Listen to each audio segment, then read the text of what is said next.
All right. Welcome to the room. Welcome to the room. Welcome to the room. To the 50-yard line on Saturday. The Shedeur Sanders is the new NFL underground. Let it begin. Underground underdog begin.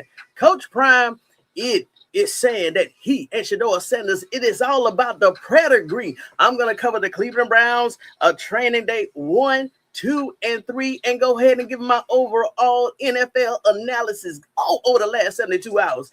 Deion Sanders supported his son, Shedeur Sanders, at the Brown training camp, and everybody went crazy. You know I got some information on that. It a lot of mixed reviews, but hey, we don't care. What else? The Shedeur Sanders and the new Cleveland Browns offense with the new head coach Todd Monken are trending and breaking news every day. Coach Prime reuniting with Shedeur Sanders on the second year of his NFL rookie contract. Coach Prime showed up and everybody showed out. Come on with it. The road to the NFL success is built on preparation, leadership, and pedigree. Even with the Sanders.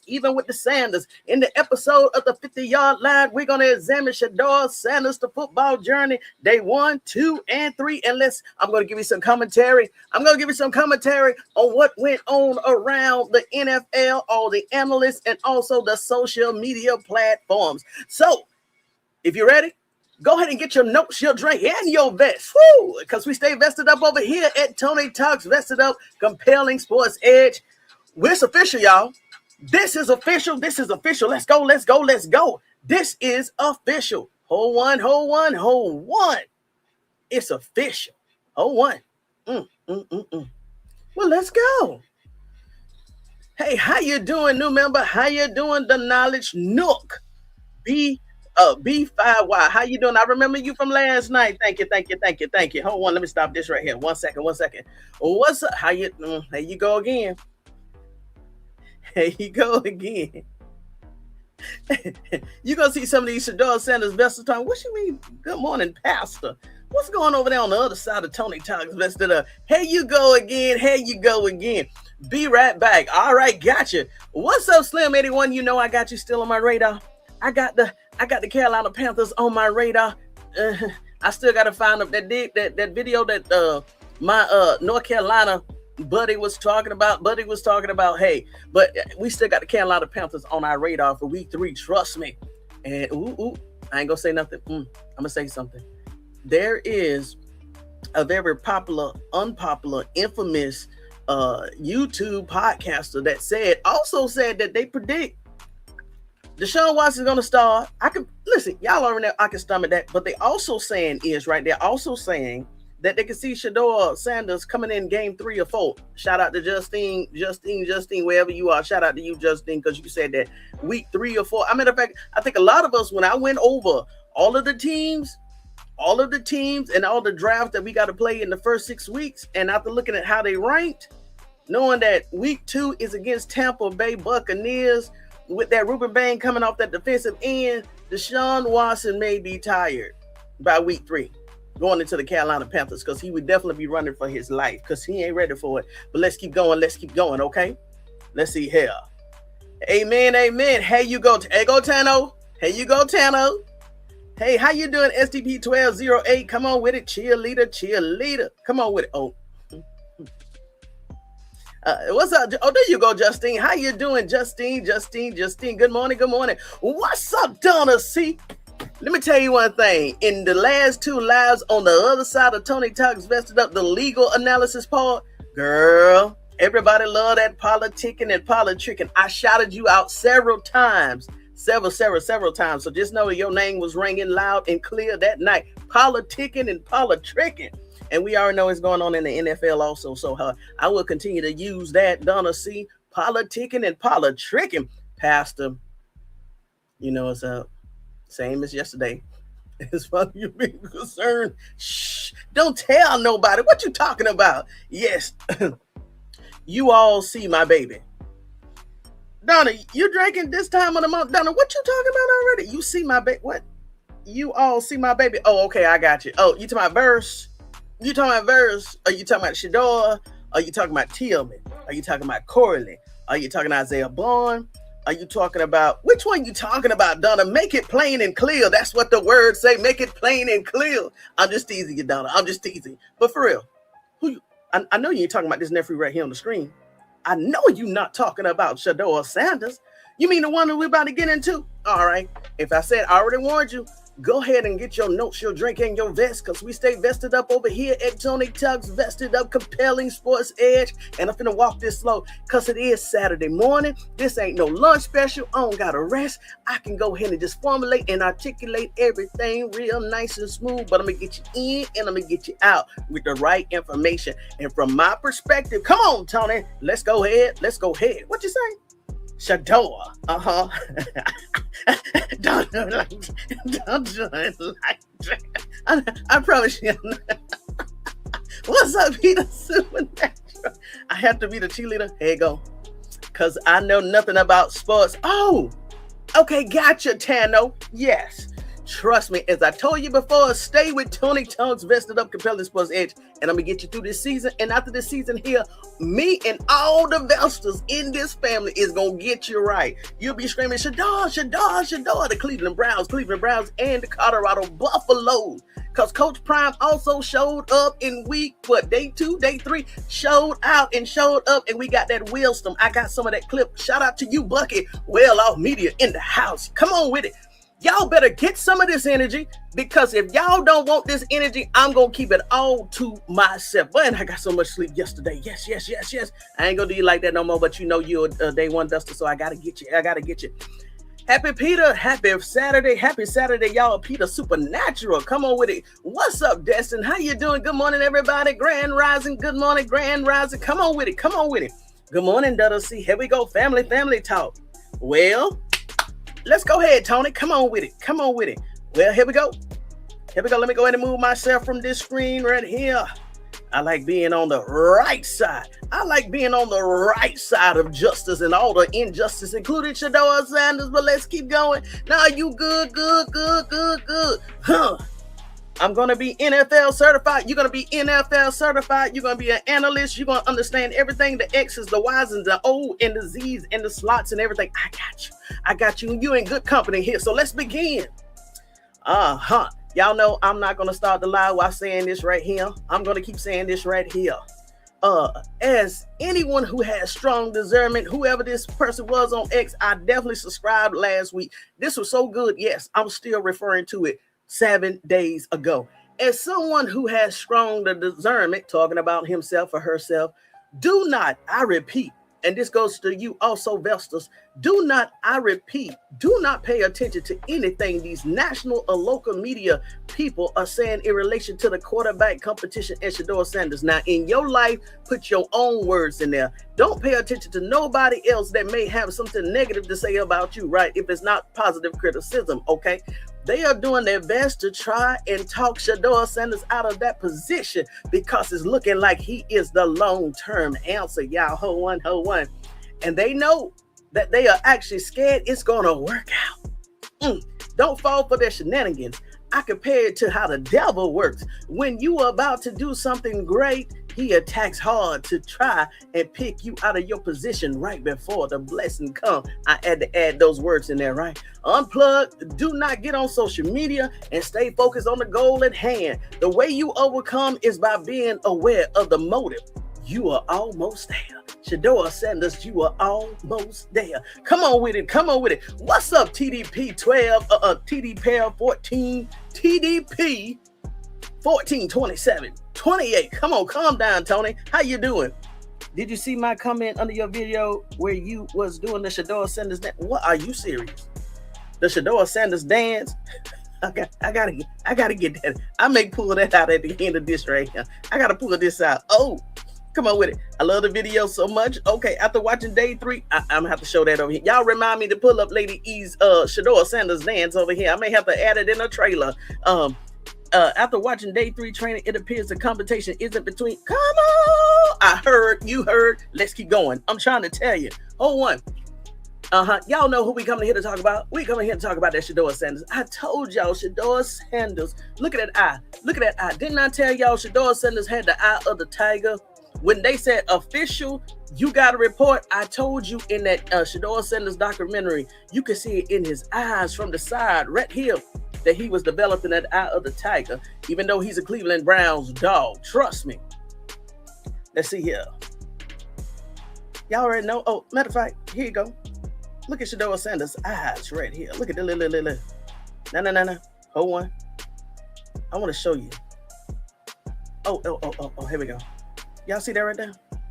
Y'all see that right there? Out of tiger. Come on, Shedeur. Come on, Shedeur. Even Shedeur Sanders said this is about to be the official beginning. How many times have I used that word? You don't got to believe me. Hold on. Listen, now, I forgot to put day 2 track up in here. But this is just a summary of day 1 and 3. We already know what it was. So KDP, wherever you are, KDP, I'm giving you credit. Yes, on day 1, Shedeur Sanders did not get an opportunity to play with all of the first team on defense. Okay, so you were correct on that. But on the second day, he did. Of course, I forgot to include that in here. But this is day 3. This is day 3 right here. And the post says, this is what it reads. From ESPN Cleveland, day 3 of Browns training camp is a wrap. Here's all the quarterbacks perform in team drill 7 versus 7, 11 versus 11. Deshaun Watson took all the first team reps. So Shedeur Sanders on the second day of training camp, basically that was his day. Now, tell me why you're not mad. Why I need to be mad for? Let go in and get to Deshaun Watson. Because once he get out on that field and a flop or do what he do or be mediocre, at least we can say, hey, he got all the opportunities in first day and the third day to work with all the first teams on offense and defense, right? So this is what I'm trying to say. In terms of NFL analysis and business analysis, what you want to do here, if people is having question over someone particular else, especially if they're a veteran, go ahead and throw them out there to the wolves, to the water, and go ahead and get it over with. Just go ahead and show that when Shedeur Sanders get out there for the rest of the year, there won't be no questions. We could come back to the same video on August the 1st, and shout out to all the Leos coming up. We could say, hey, we were tracking on mandatory training camp that Sean Watson for day 2 and day 3. No, I'm sorry, day 1 and day 3 that he got all of the first team reps. So what we talking about? So bench him. This is what they do, and they are building a case. I'm serious, y'all. This is NFL analysis. This is business models and business strategies. Business strategies. What the Browns is doing, they're basically building a case. They're giving Deshaun Watson all of the opportunity needed to practice, to become a quarterback 1, because looking at this, he may be quarterback 1 starting off the season. So, but when it's time to bench him for the rest of the season, nobody should have any questions with it. This is just business analysis 101. Throw him out there. I don't care about it. Now, this is the overall. Let me go ahead and move myself here. Let me go ahead and put myself back over here. Now, this is the overall tracker. And just know it is subjective. It's for whoever created this. Maybe they forgot about 1 or 2 this or that, completions, TDs, interceptions. Because I know Shedeur Sanders had some touchdowns to Casey Concepcion and Denzel Boston, but we don't see that. So maybe they're not going to track TDs since it's just practice. But I do like, if this is accurate, they are tracking all of the completions and all the attempted throws and all the interceptions. Okay, so I did the math already. So if you look at this chart right here, Shedeur Sanders, based off these numbers right here, 69%, Deshaun Watson, 63%, and KDP in here, she got to say, well, Tony, on day 1 and day 3, Deshaun Watson was playing with first team on both sides. Okay. But these are just the numbers. Dillon Gabriel, 85%, and Taylor Green, 81%. Of course, I know they didn't play with the first team reps, so he could have been with 2s, 3s, or 4s. So of course, Dillon Gabriel rates is going to be the highest out of this. So I'm not even worried about that. Let's keep going. Now, Here we go. We finna get into the meat and the potatoes of this right here. Please hit the like button. Hit the like button. Hold on. They're scared of Shedeur Sanders. Melanin. Now, listen, Tano. Listen. How do you know what I'm going to talk about tonight? How you know what I'm going to talk about tonight? See what I'm saying? Get out of my notes. Hey, how you doing, Evelyn? Good morning, my sister in chat. I had a wonderful happy birthday, 61 days old with 35 years sobriety. Welcome. Happy birthday, Evelyn. Yesterday's birthday, then Danny's birthday was yesterday. Happy birthday, Evelyn. Hey, everybody, if y'all can say happy birthday to Evelyn, because let me tell you one thing about Evelyn. I remember Evelyn when I had maybe 10 subscribers, maybe 20 subscribers at the most. And it didn't matter what video I put up, because at that time I was radio style only. You didn't see my face. It was Evelyn. And it was another Vesta, probably about 2 more Vestas. Every day, it didn't matter what I put up. It didn't matter if I made a mistake. It didn't matter if my thumbnails looked crazy. Evelyn always commented under the videos and liked the video. So please, Vestas, please wish Evelyn Underwood a happy birthday. Please, for Tony Talks, Vested Up Compelling Sports Edge, because it was her comments and her likes and her love that she showed me way back then, October and November. That's the only reason. That's one of the reasons why I'm still here. Praise God. Come on with it. Happy birthday, Evelyn. Now listen, if I had a voice, I would sing happy birthday, but you know what it is. I can hum a little bit, but it is what it is. Justine Ma. What Justine said up here? Oh gosh. Oh Jesus! You know what? Never mind. I went back. Oh, it was yesterday. Okay, 2 days ago. We're still happy belated birthday. Happy birthday, Evelyn. Happy birthday. Then Danny is 65. Okay, 64. How you doing? Yeah, I'm sorry. I'm just gonna leave that off. Tisha Harris 9495. Oh gosh, I'm about to say happy birthday to you too. Good morning. How you doing? Please hit the like button. Hit the like button. Hit the like button on your way in or on your way out. Amen. Amen. Amen. They gotta throw him under the bus when they put. Well, let's see here. According to, I'm gonna stop right there, Donna. According to Brown owner Jimmy Haslem, I heard his whole entire commentary. And I forgot to get a clip of that crowd and that roar behind him and Jimmy Haslem and J.W. Johnson. I'm assuming he's part owner too, a manager. Boy, it was a row.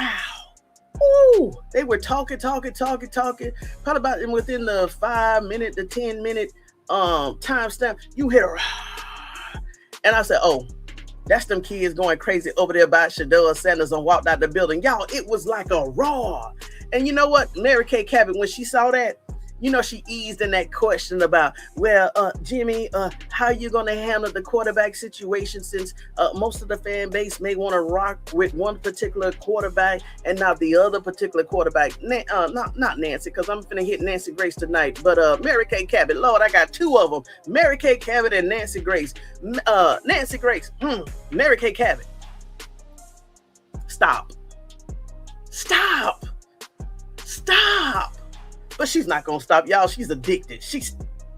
What's up, Bunny C? What's up, Bunny C? Tony. I'm impressed with you. Let me get out the comments, y'all. I'm impressed by your versatility. Thank you.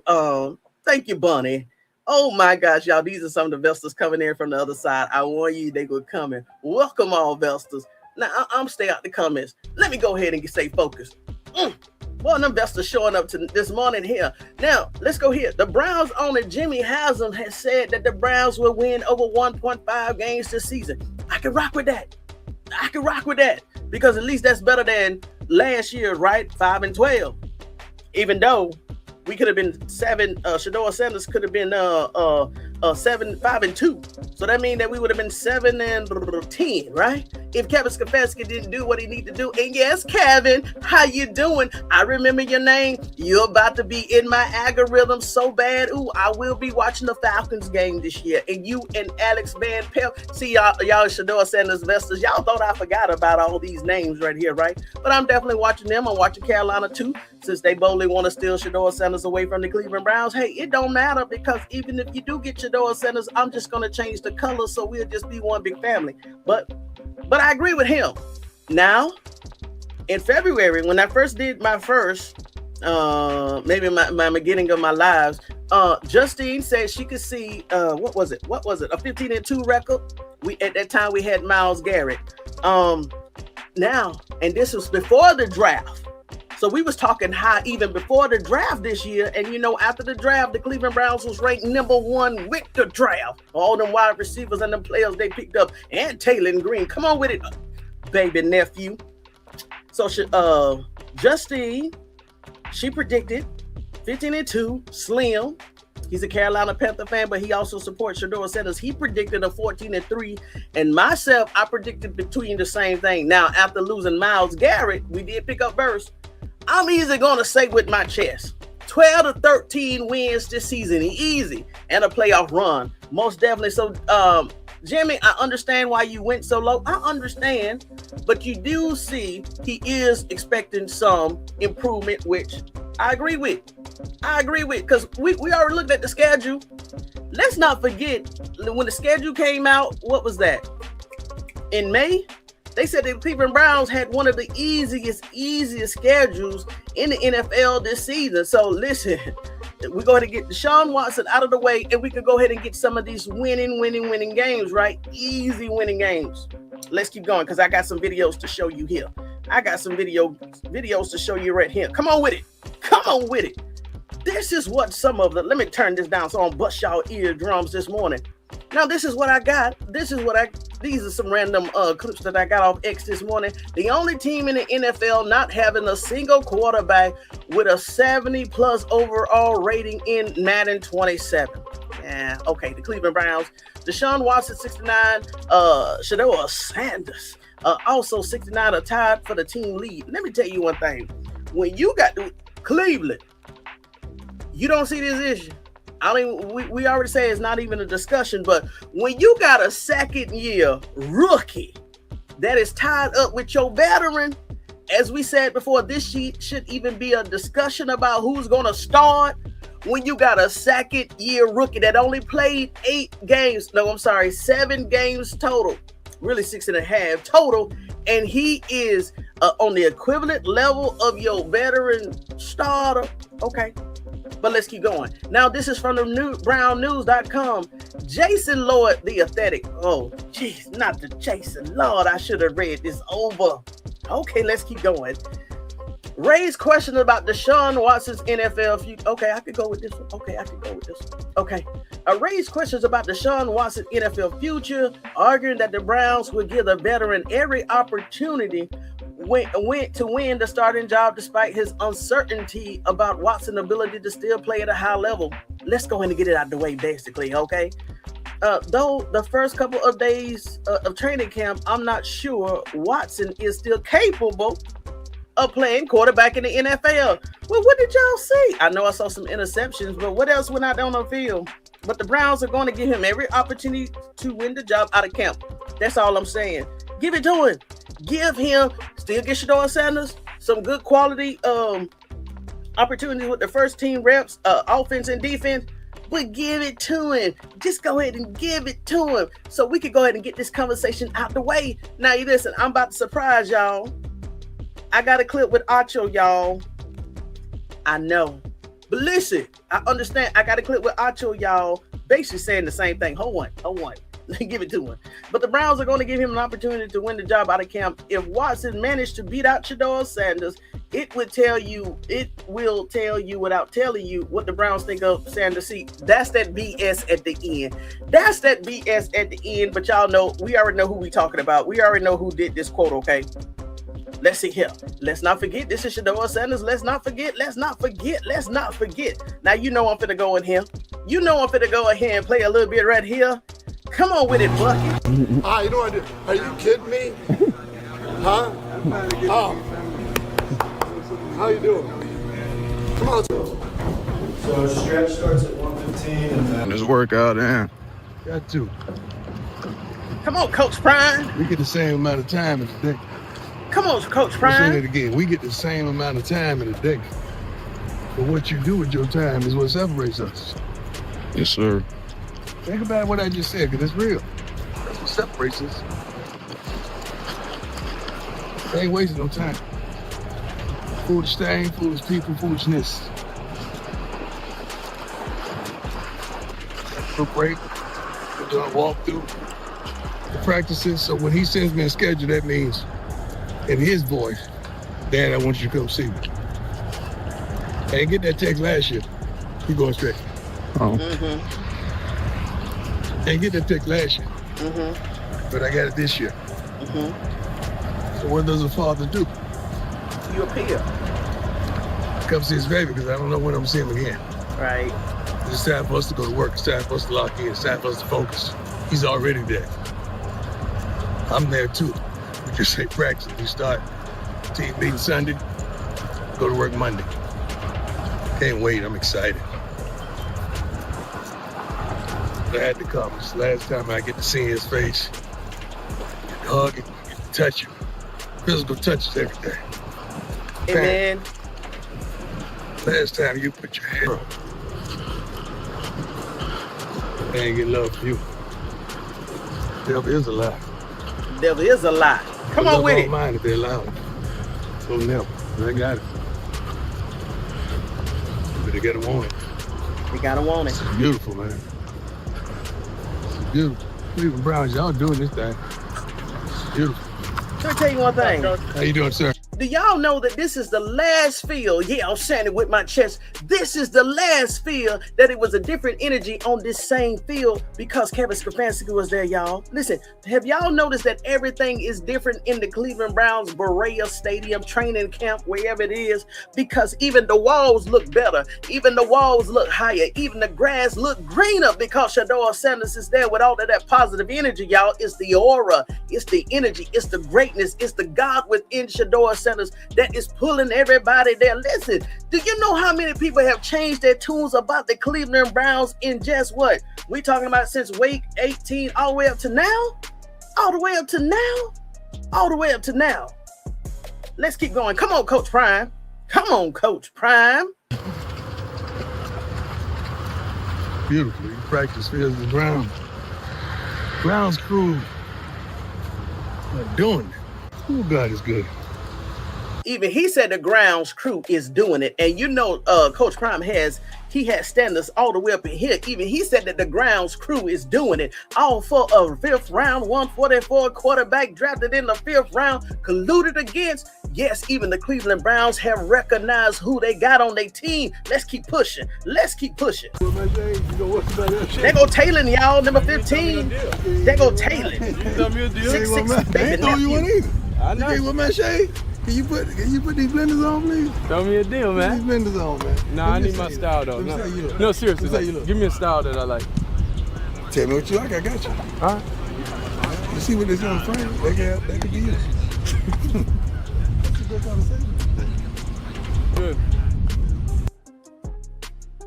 Okay, I had to turn the music off.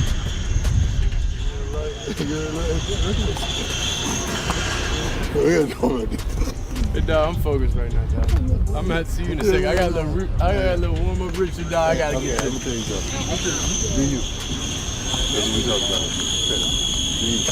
He love his baby. He miss his baby. Okay, hold on. Whoa.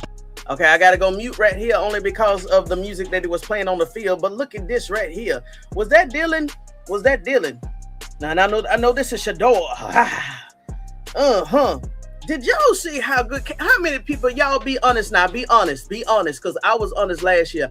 How many people last year saw this orange, brown, and white as being a totally disgusted combination of colors. But look at it now. Don't that orange, white, and white looks just right? Look at this right here. Don't that orange and brown, that melanin brown and that white and that orange look good, y'all? Do y'all see how many people are out there? Do y'all see how many people was clapping? Oh, this Deshaun. But still, what it is, be honest, how many people saw that y'all would be repping these colors? I didn't, but right now, ooh, Shedeur Sanders in Cleveland. Shedeur Sanders is about to take over Cleveland in the NFL and everywhere else. He already went to even to the Pro Bowl. Come on with it, Shedeur. Come on with it, Shedeur. Is that there my big baby Taylor? That's my baby nephew over there, Taylor. Look at Boston. Boston got that new 12, y'all. Boston got that new 12. Come on with it. Come on with it. See, look at this right here. This is what I don't understand, why people got an issue with Coach Prime going up to Berea to see his son or not, support his son or not, or whatever the case. Because look at that. He's even telling other players, hey, do this, do this, do this, do this, do this. Because, hey, he's Coach Prime. He is still a coach. Even when you say Coach Prime, you got to put the respect and the title on his name. But they got an issue with it. Hold one. I got that information too. Hold one. See, he's talking. Okay, hold one. His left shoe look a little flat. I don't know if that's the foot, but Hey, I don't know what it is. guess what? I got some new toes coming though. You ain't got them on. For real though, look at the brown against Shedeur Sanders' skin. For real, look at the Browns uniform color against Shedeur Sanders' skin. Just pay attention to it. Just like Shallow say, what Shallow told me? Why he try to bring his wife today and impress me? It's who bought this for me? You know? That's He right. said, You bought that for me. That AP. I didn't know what it was. That's how lame I am right now. see, That I may AP. need it back. The way I think, I need. You think? I get you. Come on, Shedeur. Come on, Shedeur. Look at that joy on his face. I'm gonna let it go, y'all. It's only about 30 more seconds, but look at the joy on his face. Look at the energy of Shedeur Sanders this year here. Look at the energy, y'all. He looking good. Look, he got slimmer, toner. He wasn't even bad last year, but look at the smile, y'all. Look at the energy out of this young man. Listen, he know that bag coming. But look at that father and son. And listen, if y'all don't know this, if you're just following football, listen, the world tried to destroy the relationship between Shedeur and Coach Prime. Well, Tony, what do you mean by that? Last year, because he left his father in Boulder, Colorado by getting drafted with the NFL. So many people was like, what is his daddy go do? His daddy go mess it up for him. His daddy go do this. His daddy go do this. His daddy go do this. Y'all, they tried to, for real, they was trying to sabotage the relationship between Shedeur Sanders and his father last year. They even said, well, he don't need his daddy up there. Why did he need his daddy up there? Why? He was his coach. People's forgetting that it was his coach, man. Social media went crazy last year when he went to the Browns, who hadn't won nothing in 99,000 years. And they said that when Shedeur Sanders coming to the Cleveland Browns was going to destroy the Cleveland Browns. Say what? Yes. You don't believe me? They also said that Coach Prime was going to destroy the Cleveland Browns. They've never even seen a playoff berth. What? Maybe 2023 when Joe Flacco was there? Maybe. But before then, when was the last time the Cleveland Browns even sniffed a playoff game? Matter of fact, who was watching the Cleveland Browns before Shedeur Sanders even got there? That's how bad it was. If you don't believe me, here you go. Y'all, if you never seen Tony Talks before Tony Talks became Tony Talks facially, publicly, this is a segment from one of my early videos in November when I was only radio style only. So hold one. Come on to the stage, Tony. This momentum that we moving into 2026. So be part of Tony Talks. Mess it up. All right. So this is what I want to touch on. Oh my gosh. Last night was just so good just to see this young man, like I said, at the age of 23, get or make his dream come true. As I stated in one of my previous videos last week, that if Shedeur Sanders won this game and was able to pull this out, because everybody was going to stand 10 toes down, that Shedeur Sanders will make history. As you see on the screen, Shedeur Sanders make Brown history with win over Raiders in first career start. So why is that important? This is why it's important. No other rookie quarterback has won his first NFL start game since 1995. So if you're from overseas or if you're just catching up on this story, Shedeur Sanders, ever since being drafted, has never received first team reps. Yes, you're hearing me right. I didn't make this up. Kevin Stefanski came up about a week ago when Shedeur Sanders had to start in the second half of the Dylan Gabriel. He suffered a concussion. As of now, he is still in the concussion protocol. He has to clear in order to come back on the field. So why am I saying that? Shedeur Sanders was basically thrust out there on the field without any first team reps ever since hitting Cleveland Browns. If you don't believe me, go back to some of my past videos, at least within the last week, when Kevin Stefanski had confirmed and confessed that Shedeur Sanders never received first team reps. So even though Shedeur Sanders and the Cleveland Browns lost the game against Baltimore Ravens last week, he still shows sparks of his skill sets, his talents, and who he was. That's why this game was pivotal. If you're not in the United States or you're watching the headlines, so many people had put so much pressure on Shedeur Sanders this week. A lot of them said, despite some of the great throws that he did against the Baltimore Ravens, despite some of the sparks that he showed on TV against the Baltimore Ravens, a lot of them, even old retired NFL anti-Shedeur supporters, anti-Shedeur players had said that Shedeur only had one more opportunity. Now get this, one more opportunity to make it right, or he would never play in the NFL for the Cleveland Browns again or for any team. Yes, you're hearing me right. A lot of retired NFL players, a lot of sports commentators had put this much pressure on this young man, saying that if he didn't get it right in the game against the Raiders on November the 23rd, that he would never play for the Cleveland Browns again, nor any team in the NFL. Now, rookie or not, when have you ever heard of an NFL player not playing in the NFL again if they didn't win their next game or make the next game spectacular?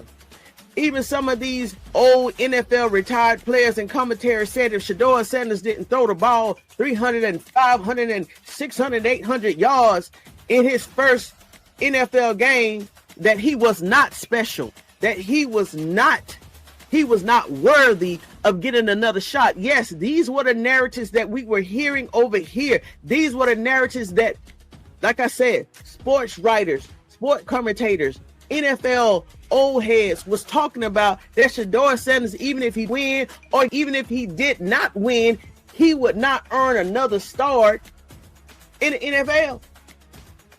They said that, but I'm going to keep moving. But hey, like I said, Shedeur Sanders made history last night in this game against the Raiders. And guess what? Shedeur Sanders just didn't make history alone. Let me show you this. Let me pull up this. The making history headlines for last night. The Cleveland Browns made history in a 2024 10 victory over the Las Vegas Raiders last night on November 23rd. Key historic achievements from last night. Shedeur Sanders has already stayed a historic debut win. He became the first Browns rookie quarterback since 1995 to win his debut NFL start. He completed 11 of 20, passing for over 209 yards with 1 TD, 1 interception, and he managed the game effectively with a support from a strong defense. All right, here's another key historic achievement. Yes, for the team, it was a dominant defensive performance. The Browns defense recorded a season high for any NFL team in 2025 with 10 sacks. Yes, even though Shedeur in his first game made it legendary, he also made the team legendary last night. Yes, we are talking about the Cleveland Browns. Out of all teams, the Cleveland Browns. Can you see what your life looks like if you get that right piece in that right position or role, everything else will fall into play. And hey, if you're not a Christian, make sure you go ahead and mute out this next 5-10 second. Thank you, God, for showing us everything that you can do in all of our lives through this young man. If we just follow, if we just lean on to you for our own understandings, if we just lean on to you and come to you in prayer and give you our supplications and let you know what our desires and dreams are, Father. Thank you so much. All right, let me continue. Listen, You're gonna be part of. I'm trying to listen. I have to go back sometimes and listen to my old stuff just to even know where I came from, Belsters. It's okay to look back and say, Lord, I wonder how I got over. I'm trying to tell you, it's okay. It's okay to look back and say, God, thank you so much for bringing me this far. Because guess what? If you're a Shedeur Sanders fan, you already know he's saying the same thing. Father, golly, after 9 games, 8 games, 7 games, Father, look where you placed me at on top of the mountain where he should have been started from. But it's okay. Even Shedeur Sanders said he appreciate all of the challenges and the mishandlings and all of the part that he had to go through his life last year, even all of the abuse, mental abuse, the isolation on the fields. Shedeur said he's thankful for everything he went through, Vestas. Come on with it. See, y'all Vestas done got me up here and started. Hold on. Y'all Vestas done got me started. Hold on. Let me go back to the slides. Come on with it. Yeah, come on with it. Come on, y'all almost tricked me into something here. But I'm trying to say it's okay to look back. Even Shedeur Sanders can look back. You don't got to take my word for it. If Shedeur Sanders at the age of 24 can look back and say, God, I thank you for where you bring me from. And Father, if you brought me through this, I know you're going to take me forward and make all things well ahead. Even though I'm going to have challenges, I'm going to be hindered in some ways. Father, I know you got me. Come on with it, y'all. If Shedeur Sanders can do it, I know we can do it too, okay? I'm trying to tell you, this is about to be a exciting season. Come on with it. Come on with it. Come on with it. Even Shedeur Sanders said, history repeats. But this time it's even going to get better, y'all. Y'all, come on with it. Come on with it. Even Shedeur said history repeats. But this time it's going to get even better, y'all. Ooh, ooh. Lord, oh, Lord. Oh, man, I'm getting back into my NFL. I'm trying to get back into my NFL right now. And y'all, listen, if you want to hear the whole thing, this is what it was, because I'm going to be the first one to say that Shedeur Sanders is the new NFL underdog. Story that will last forever and ever, because they dropped him in the 5th round. So now every time Shedeur Sanders made an accomplishment last year, guess what they had to put on him? He's the 5th round to ever do it. He's the 5th round to ever do it. He's the 5th round to ever do it. And you know what? That's their karma, because they should have drafted the young man correctly. Because if they would have drafted him correctly, everything that he did last year, it would have been, well, that's what's expected. He's a 1st round. That's expected. He's a 1st round. But because they colluded against him and they dropped him so low, he's making history as a 5th rounder for doing everything that a 1st rounder did. Y'all, trust me, we finna get into it, but this is the thumbnail. Thank you, Shedeur Sanders, his first official NFL game. Shedeur Sanders is the new NFL underdog. Come on with it, y'all. I was having fun over here. Now, here we go. Here go Deebo and Joe. Here go Deebo and Joe. And listen, I only got this clip and 2 clips from Emmanuel Acho and crew. It was good, though. It was good. Trust me, you know I don't support that, but it was good. It was good.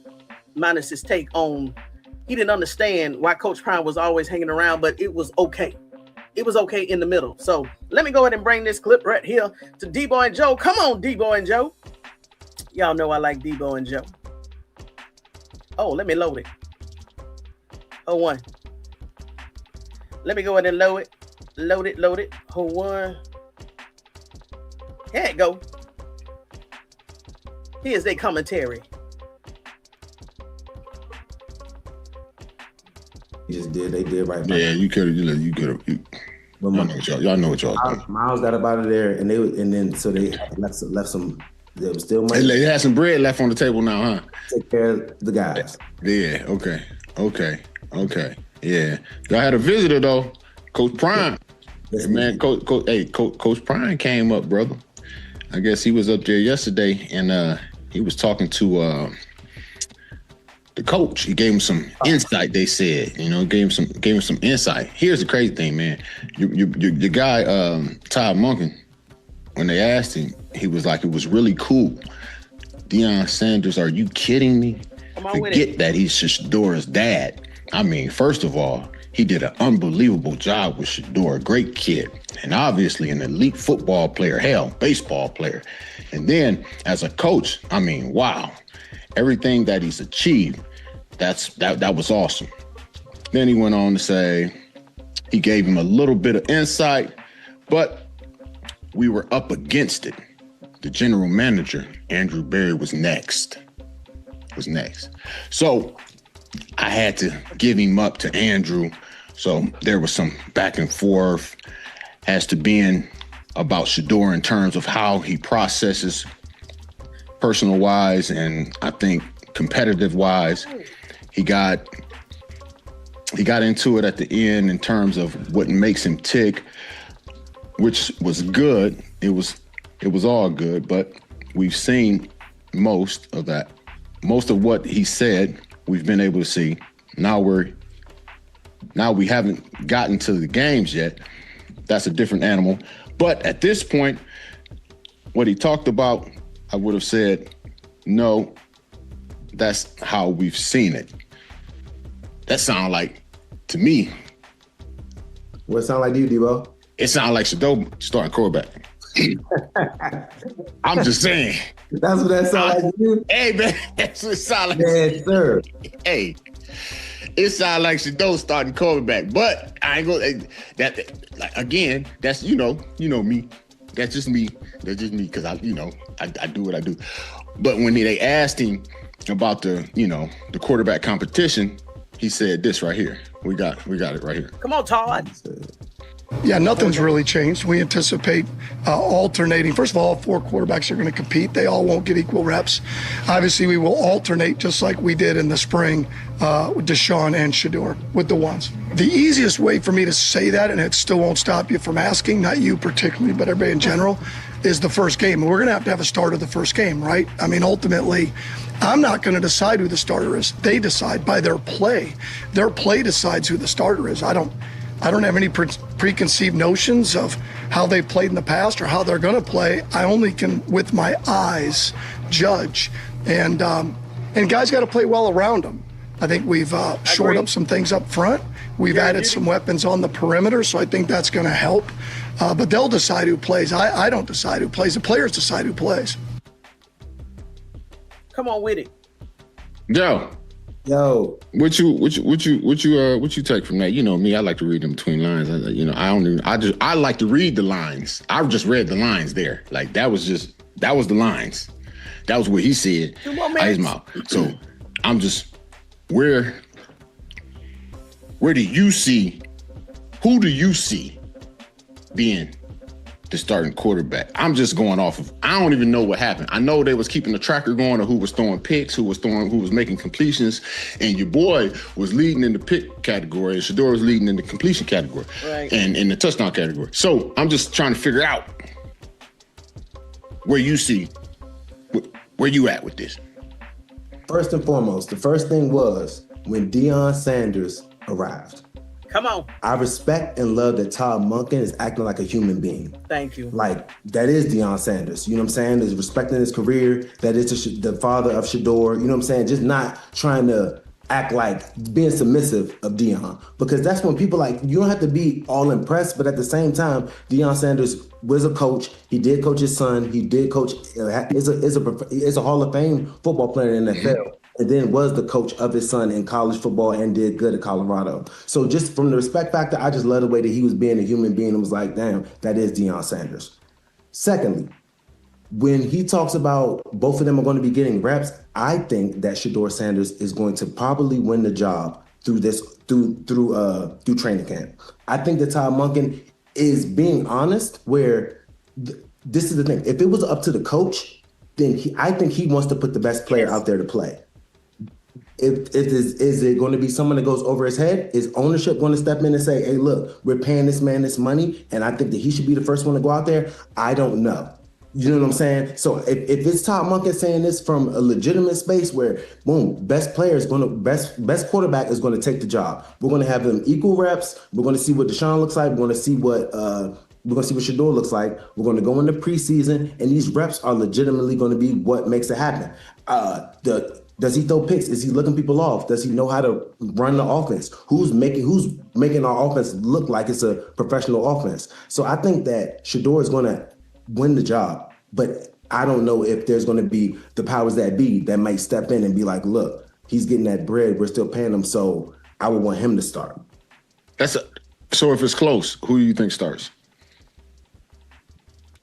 If it's close, I would want Shedeur. I got 61, half a dozen the other. Who? That's what they're looking at. Like, I don't think it's gonna be close like that. Just from how it started off, training camp. I don't think it's gonna be close.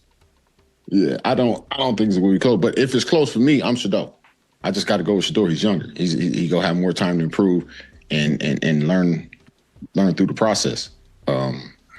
Now you can say I'm biased. You honestly could say that I'm biased at this point because they're talking about Shedeur Sanders. But if you don't know who these gentlemen is for my new investors following football for the first time ever, this is Joe Hayden. He used to play for the Cleveland Browns, right? So he has veteran experience. He has NFL experience. What was his choice? Shedeur Sanders, hands down. Now, if you don't know this young man over here is called Deebo. Deebo, oh Lord, I forgot his last name. He's going to kill me. But this is Deebo. Deebo also has, he's also a veteran of the NFL, and he has many years in the NFL. And actually, when he retired, he was one of the highest, what position he played? Defensive back, linebacker, ever in NFL history. So even he said, even if they came up 60, 69, or however you want to say it, or they would tie, both of them said they would pick Shedeur Sanders over Deshaun Watson for many reasons. So yes, I was being biased, but at least they support my assessment of the situation. My business analysis up in Cleveland, Berea. However, I'm going to caveat and say this, but because Deshaun Watson is getting paid almost $50 million this year, and this is his last year, go ahead and throw him out there. So once he get out there and comes back, we can leave this whole entire conversation alone for the next 2.5 years. Let's keep going. It's only a little bit more there. But I'm just saying, just from how complimentary he was of Coach Prime, I'm just like, I just feel like, hey, we can't go no other way. The pedigree tell me I got to go that way, babe. Just from the conversation, Joe.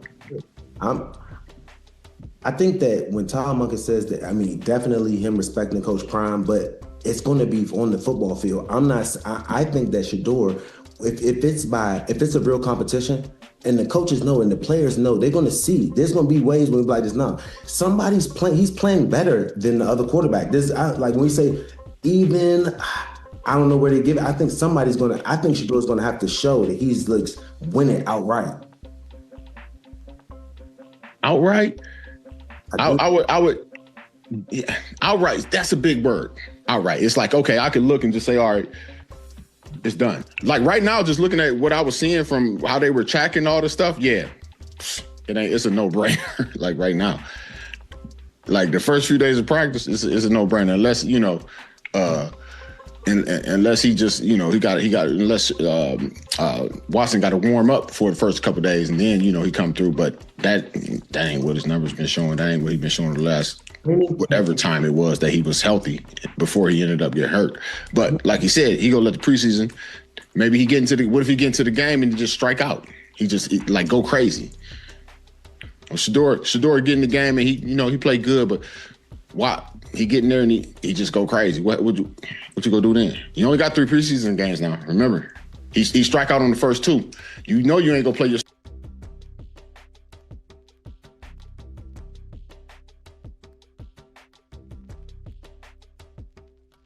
More than these games too, Deebo. I'm telling you, leading up to You mean to tell me I said all that?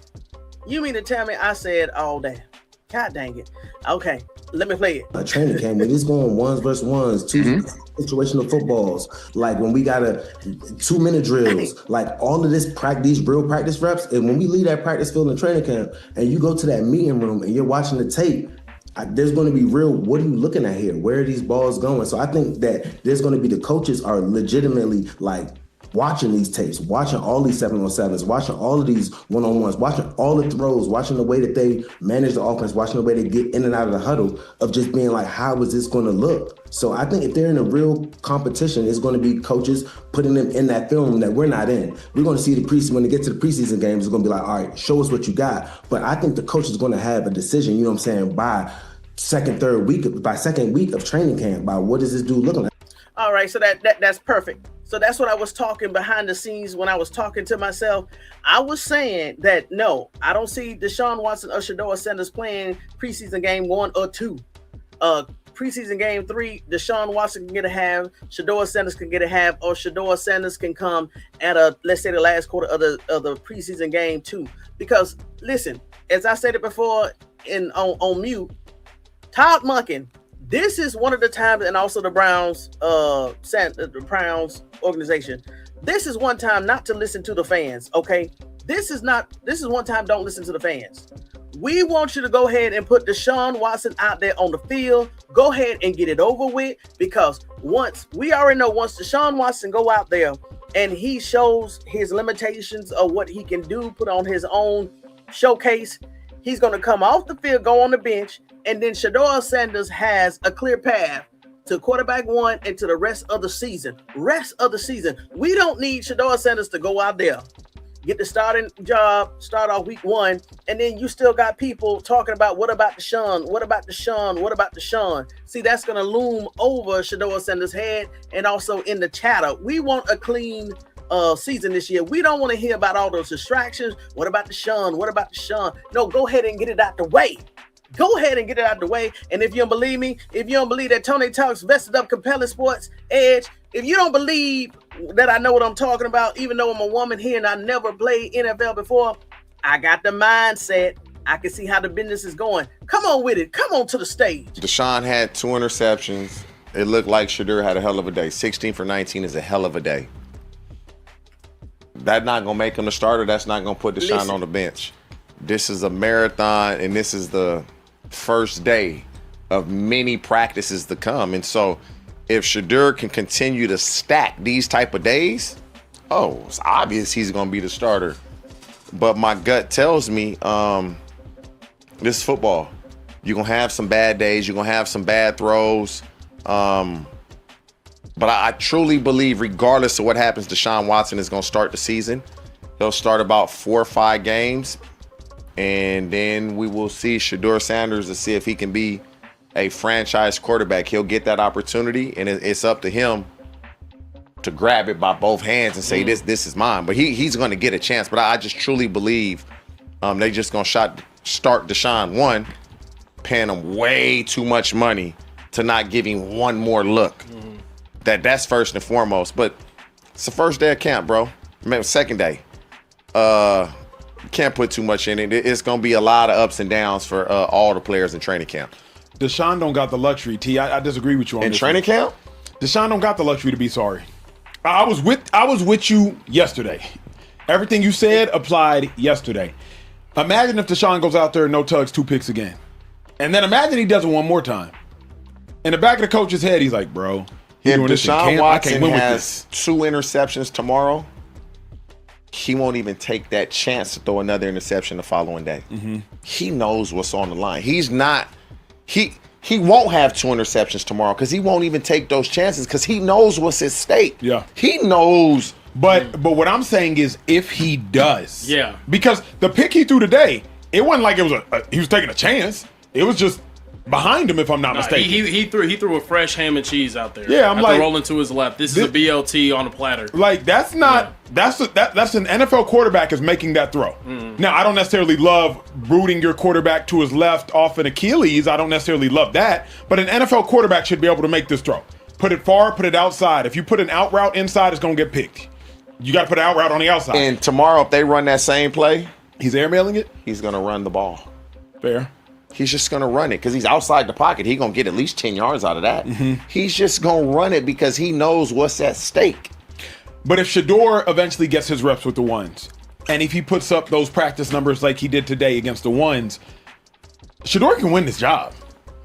He can win this job. I used to not agree with you. He can win this job. What's this base salary? 40-something million? Yep. Yeah, like nah, he gonna play. He ain't starting week 1. He start week 1, I'll be shocked. But there's no shot he starts week 1. If Deshaun is this statistically bad, y'all are right. If Deshaun is just neutral, of course Deshaun is starting. I'm not sitting here oblivious to $46 million. But if Deshaun goes out to, this is not a Joe Burrow to Taylor, whatever the backup's name was, situation. That Taylor Browning situation. What's it called? Bengal starter, the Bengals backup. Jake Browning situation. This ain't that. This is a quarterback in Deshaun who, like, if not for your money, bruh, you would have been benched. Oh yeah. So that's where I'm like, Kieran, I don't know that Deshaun can afford to. Did y'all see how Ocho has switched up this year here? Because you know Tony Talks vested up. I was eating up Ocho October 2025, November 2025, December 2025, and January 2025. Do y'all see even now with Kevin Stefanski out of the whole entire picture? Do y'all see how clear Emmanuel Ocho is thinking now? I'm just saying on this clip here. I'm just saying this clip here because you know he can come back and switch up. Because I'm play the next clip where he on switched up. I'm not really gonna say switched up, but he has some confusing thoughts about why Coach Prime and if Shedeur Sanders can play without Coach Prime. And I'm like, Coach Prime wasn't in the picture last year, but I'm gonna play that too. But y'all see how Emmanuel Ocho has changed in his narratives also this year. Keep on. And also when you look at this route, right? So it's an over route by the receiver, I believe. Could have kept it flat? Yes. Why are we drifting up the field? Yeah. We gotta be quarterback friendly on that. Why are we drifting up the field? And so that goes into play also. So yes, this is an interception by Deshaun Watson. The receiver, why are we leaking up the field? Let's be quarterback friendly and let's shave down and take away the DB's angle. Yeah. Facts. That's what we have to do. Facts. But that's an interception on Deshaun Watson. Yeah, I just think it's going to take an ungodly amount of meatball marinaras for him to not be able to be the starter at the start of the season. He has to look abysmal in camp. If he has a rough camp, that's okay. If he has just an okay camp, I still think they're gonna roll with him given his experience in the league prior. Now, do you think there's a world where Shedeur can just play amazing? He can have the best camp of his entire life. And Todd Monken sitting there looking at the rest of his team is like, I'm sorry, I can't after that camp have him not go out there and start. The reason I just don't think it's possible is because Cleveland doesn't have the dudes. Like, just watch that last play. That appears to have been ones-on-ones. That's Denzel Ward on maybe Tylan Wallace. Yeah, what Wallace is that? So, Acho, if you didn't watch what Cleveland Browns, the arsenal that Cleveland Browns, they drafted, we're talking about the offensive weapons. You should have just left this part out of your commentary because the Cleveland Browns was ranked number 1 after the NFL draft across all 32 teams because of all of the players that they picked up. Casey Concepcion, Boston. We picked up about 2 or 3 tight ends. We picked up a good O-line. Even if we didn't have, let's say, Casey Concepcion or Boston, even though we was going to pick up some wide receivers, Shedeur Sanders has something that he hasn't had since Jackson State, which is in the O-line. So trust me, Shedeur Sanders, even Deshaun Watson and Taylor Green, they're going to have an offensive line where they're going to have the opportunity to throw and actually read their progressions. Now, even with Taylor Green, he didn't even have an O-line at Razorback, so he may go crazy in the preseason. Taylor Green may go crazy in the preseason because Taylor Green, in the last 2 years of his college career at the Arizona Razorbacks, he didn't have an O-line. But he still, in the 2 years at Arkansas Razorbacks, he threw for over 7,000 yards, y'all. Taylor Green broke history even without an O-line, just like Shedeur Sanders. And that's why I said the NFL don't see this combination coming. It's silent. It's a deadly weapon. They don't know it's coming. Come on with it. Come on with it.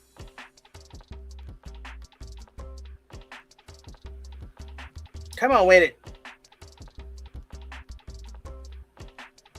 Tylan Wallace. Yeah. Tylan Wallace was a Oklahoma phenomenal State receiver with at the- Oklahoma with the State. Ravens. His second to last year. Yeah. I think a 4th-round pick to the Baltimore Ravens. But like Denzel Ward, highest-paid cornerback on a 4th-round potential journeyman wide receiver. I don't want to be disrespectful to Tylan Wallace, but it's not a fair fight. Yeah. So if Shedeur is going out, Okay, that's must be it right there. Oh, all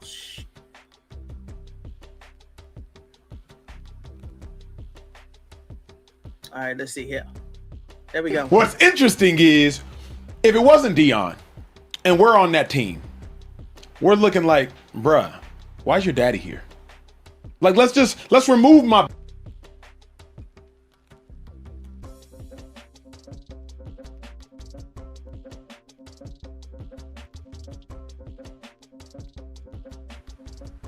All right, here we go, Vestas. Hold one.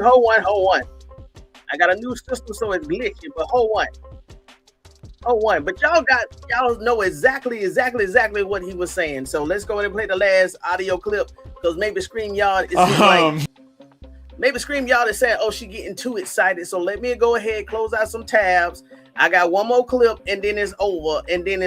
I got one more clip and then I'm gonna get to the comments and I'm gonna let y'all go, okay? Because yes, I'm getting happy, okay? What's interesting is now he's about to talk about Coach Prime being there for Shedeur Sanders and if Shedeur Sanders can be successful without his father, Coach Prime, being in the picture. So I'm just gonna play a small clip of this so y'all can see how some people had an issue with Coach Prime. Go ahead. if it wasn't Deion and we're on that team, we're looking like, bruh, why's your daddy here? Like, let's remove my bias. I like Deion. But like, for the sake of conversation, let's make it not Deion. Why is my daddy here? Why's your daddy here? I don't know. T, don't lie. Dude, when I was playing, Thank you. parents would be at training camp. Not parents. I don't see parents. Or something, just the dad or the mom. I see like, why I just think it's almost like if you're a QB, and we hate the war analogies we always use in football. But we always use is, hey, we're going to war. We're going to battle. Hey, who's in the bunker with you? We use all these war analogies.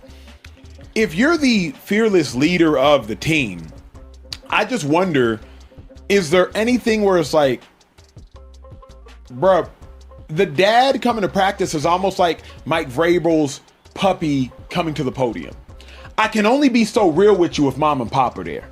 A coach can only shoot you so straight, particularly if your father is Deion Sanders and is greater than whoever the hell you are, coach, that's trying to check my son. Imagine a quarterback coach trying to check Shedeur with Deion Sanders there. I can only go so hard at. See, when he says stuff like this, y'all, I know, go back to money, man. This is asinine. See, when people make these statements about Deion Sanders, they're looking at they must be looking at Deion Sanders as only a man, as Shedeur Sanders' father. They're not looking at him as Coach Prime, the Coach Prime that we know that, hey, you need to be perfect on the field. Coach Prime is one of the hardest collegiate football coaches ever. Even in high school, Coach Prime, even at JSU, Coach Prime was a very, very hard coach to please. He put a lot of expectations on the players, which was good. He made it real and realistic. Hey, the way that you play, the way that you practice is the way you're going to play. And it did translate to the field. So a lot of people, when they make these statements here about Coach Prime, they don't know Coach Prime like we do. He is, matter of fact, Coach Prime is Shedeur Sanders' hardest coach ever in his life. I'm going to play a little bit more about this and then I'm going to the comments. Then I'm going to let y'all go. If your dad is there, if your mom is there, like it again is like bringing the puppy to the podium. So I love it because it's Deion. I love it because Black Father being present. I love that. But T, if we can be real and go where other shows aren't going to go, you can. I have no problem with it at all because I'm coaching, and this Deion Sanders. You say Prime, you say Deion. Everybody know you talking about. Yep. I don't give a damn. Mama there, daddy there. You do something wrong, I'm on your ass. Yeah. If I gotta yell at you, I'm yelling at you. You're gonna get coached just like everybody else. Right. The Cleveland Browns like this. See? They didn't have to put the Sanders duo on their page. He could have just been there. And the media would have reported it. They like this. This is good for them. Good for business. Deion can come to practice every single day. Good for business. Ultimately, Shedeur's gonna have to get out there and do the work. Back. So him showing up, it does not matter, because Shedeur is gonna have to go out there and get the job done, or it's not going to matter. But me personally, I have no problem with it when greatness comes out, because that's what Deion was a great player. He's a great person, and more than anything, he's supporting his son. Like, that's not Shedeur the football player. That's Shedeur. That's my son. But let me ask you, T, you got sons and daughters. Does support ever look like support from a distance? Meaning, I remember growing up trying to learn how to ride a bike, and I recall being on a bike, and usually I'd ride one of the joints where your dad is riding in front of you and you're riding behind you. Then finally I graduated to where I was just gonna ride on the bike by myself, and my dad was holding the bike, and then finally he let it go. And he let it go, and I pedal and I pedal and I pedal, and boom, I fall. And skid my knee, whatever the case may be, and I start freaking out, and he looks at me and we'd go again. And then finally I do it myself. Eventually, T, there's going to have to come a point where we see Shedeur succeed without Deion, because if we're being honest, we haven't yet. Yes, you did, Emmanuel Acho. You saw it last year. Yo, didn't Coach Prime have his own job last year up in the mountains called Boulder, Colorado, with the University of Buffaloes, right? Colorado Buffaloes, right? Where it got so bad up there that Coach Prime, what his record was last year? 3-9, 4-8. Coach Prime was dealing with his own issues last year with his team, with the snakes in the grass, with the lack of leadership that he trusted his team with, and also Coach Prime was battling he was battling against cancer last year. Coach Prime was fighting literally for his life last year. So I don't know why people can't separate Deion Sanders, the man, the father, from Coach Prime. Yes, it's the same body, the same mind, but it play different roles. But didn't Shedeur Sanders went through the adversity with the Cleveland Browns, with the media, with the Cleveland media, and also with Kevin Stefanski, his head coach last year, without Deion Sanders running up there every day of the week, every Sunday? Did we even see Deion Sanders go up to Berea and want to fight Kevin Stefanski or anybody? No. What is wrong with, and I understand, I'm gonna give you, okay. And maybe Acho is not a father. Maybe Acho don't understand what it is to be a father. I'm just saying, he definitely don't understand what it's like to be a coach and a father. But Deion Sanders went up there to Berea, yes, as a father, because he said, hey, when your son or your child texts you, you going, right? But he also went up there as a coach. You didn't see him up there. Matter of fact, did Deion Sanders have to walk up to Todd Monken, or did Todd Monken walk up to Deion Sanders? And then when he said, hey, yeah, I talked to him a little bit, and then he went up to talk to Andrew Berry.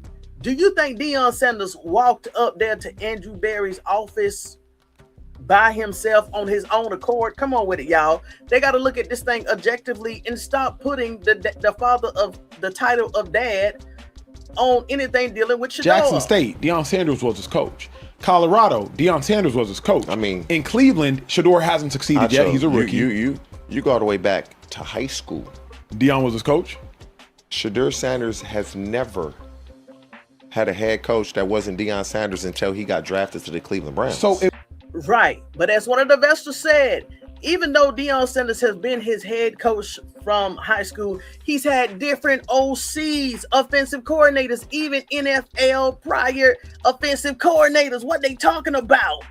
But that's okay, because they don't go deep as what we did, and they don't hold the notes that we hold mentally about teams, because they got to go from this segment to the next segment to the next segment to the next segment. But that's why the investors are here, okay? At what point, and again, I'm not saying you did it right, you did it wrong. Obviously, I think you've mentioned like you didn't have a father figure you didn't have a father in your life. I'm sure you had father figures. No.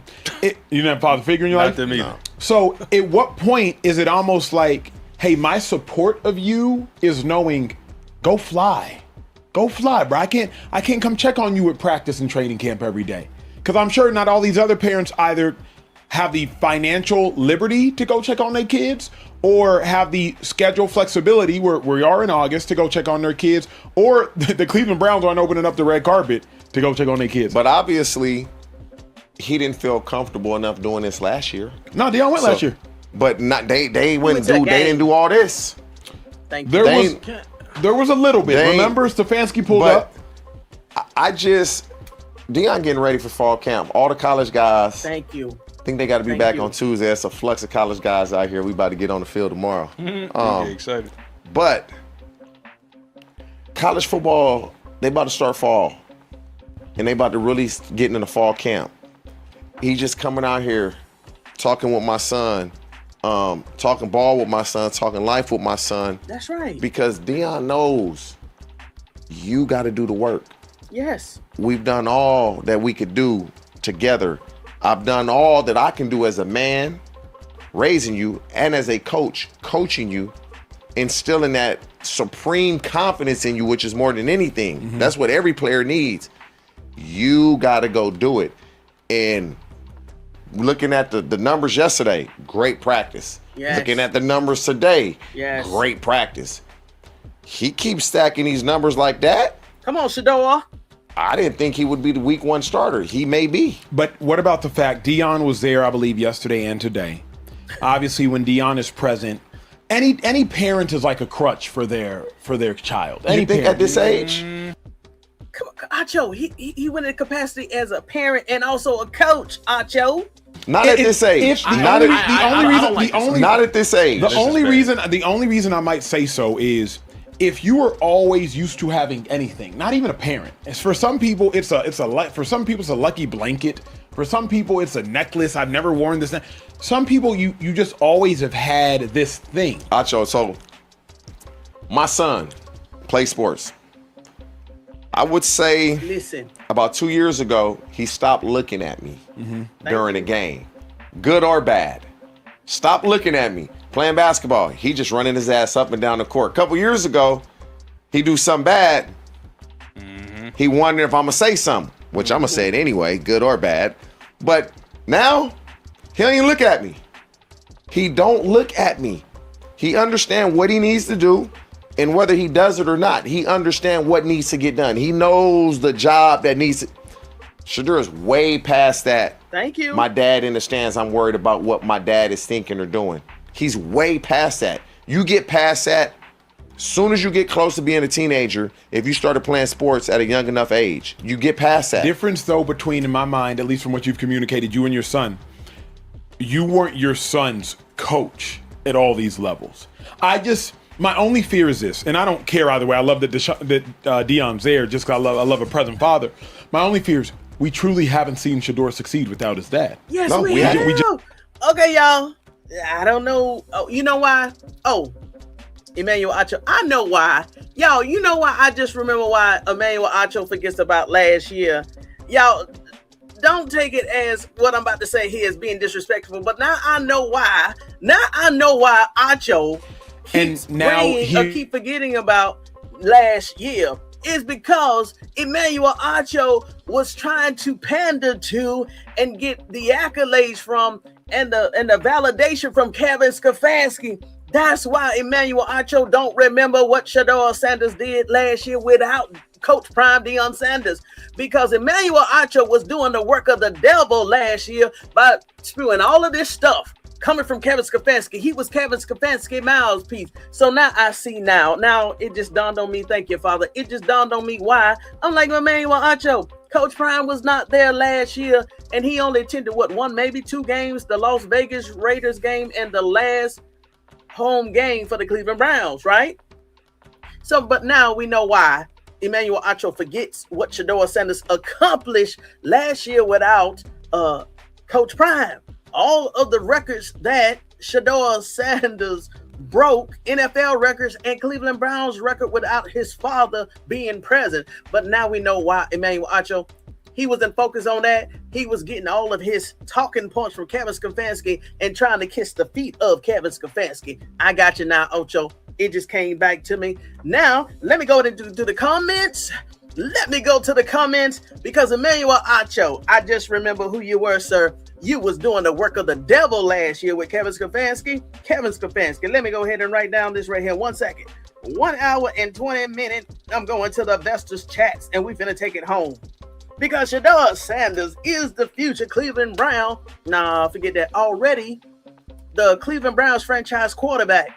They just haven't announced it yet. And maybe that is the good news that Shedeur Sanders is waiting to tell us that once they go ahead and finish with Deshaun Watson, trial and error, showcase, last hoorah, last stand, last grandstand as the Cleveland Browns, Shedeur Sanders and the Cleveland Browns will announce that Shedeur Sanders is the franchise quarterback for the next 2 years. Just remember, you heard it over here at Tony Talks, Vested Up Compelling Sports Edge. Once they get finished playing around with Deshaun Watson, let him go and start, get it over out of the way so it don't hang over Shedeur Sanders' head. You will hear from the Cleveland Browns, Jimmy Haslem, Andrew Berry, Todd Monken, that for the next few years, while Shedeur Sanders is there, while they still got him in their clutch, Shedeur Sanders, it will be announced, Shedeur Sanders will be the franchise quarterback until his second NFL contract. And after that,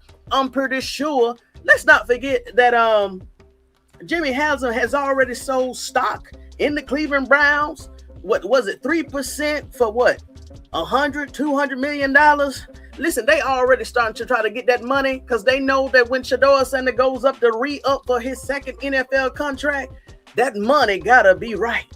That money has to be right. And if it's not right, Shedeur Sanders will go to another team. But that's if Shedeur Sanders wants to go. Now, if they saying, hey, we can't give you this $1 billion. We can't give you $1 billion, but we can give you $600 million. And $600 million. And guess what? You will be the franchise quarterback for this second NFL career contract, your third NFL contract, and also if you want to be here, your fourth NFL contract. We'll get you the money on the back end, but right now we're gonna start you with 6. Is that okay, Shedeur Sanders? Shedeur Sanders gonna say, okay, make it 6'5". Okay, 6'5", you got it. I'm trying to tell you. Now let me go and go to the comments. Let me go ahead to the comments, Vesters. Let me see what you're talking about here. Let me see what your business analysis is in the chats. Come on with it. Then I'm gonna let y'all go. Then I'll let you go. I can't wait. Come on with it. Yeah, Junkyard Dog.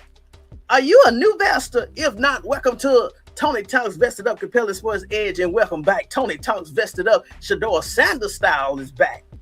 They're about to boost little Dylan Gabriel.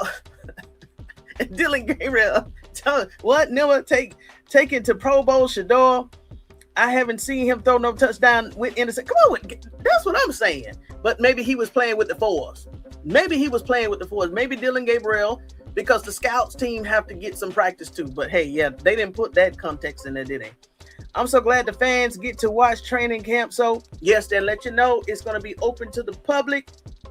When Shedeur Sanders threw that bomb, was that to Boston or Casey Concepcion down the sideline? You heard everybody go, "Rah!"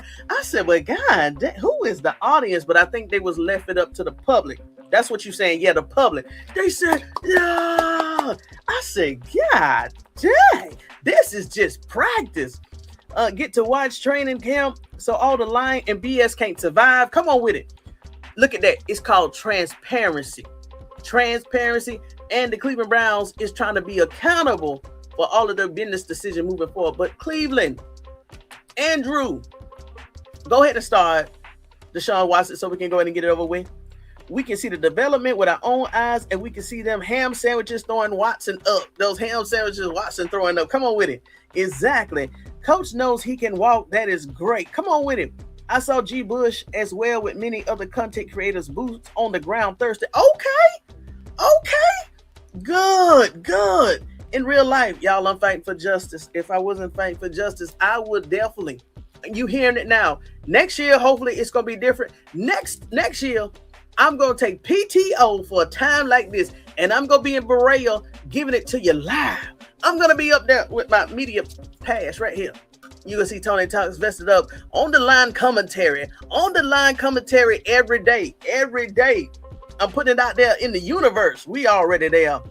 Are you surprised to see me in the chat this morning getting informed about some of our top powerful young men on top? Yeah, but last night after you asked that question last night, I would say, oh, you like sports? But yes, I was. But after you asked that question last night, I kind of figured you was gonna be him. But I am shocked that you hit yes. Let them do stay injury free, retire, and family wealth. Come on with it, Bunny. Come on with it, Bunny. This is my one of my other topic investors. Come on, Bunny. The haters can stay mad, especially when those children are screaming Shedeur Sanders' name. Come on with it. Hold on. Let me play this in the background. Hold on. Let me play this in the background. What? Come on, coach. Grandstanding Miss Tony. What's up, Teresa? That's one of my other investors too. Yes, it sure looks good. Come on with it. I feel like we took the elevator to the mountaintop. Come on, junkyard dog. Now we gotta sit and wait and watch everyone else climb and crawl up the mountain just to get to where we've been at with Shedeur. Junkyard, welcome to the room. Come on with it. Boston looked good. Yes, he did. Boston got sticky paper on his glove. Boston was catching. That's why they say he's a 50-50 threat. I said, you might as well say he's a 70-30 threat because Denzel Washington is, oh gosh. Denzel Boston is catching everything that comes up, y'all. And y'all know he got that edge on his shoulder because he went in round 2.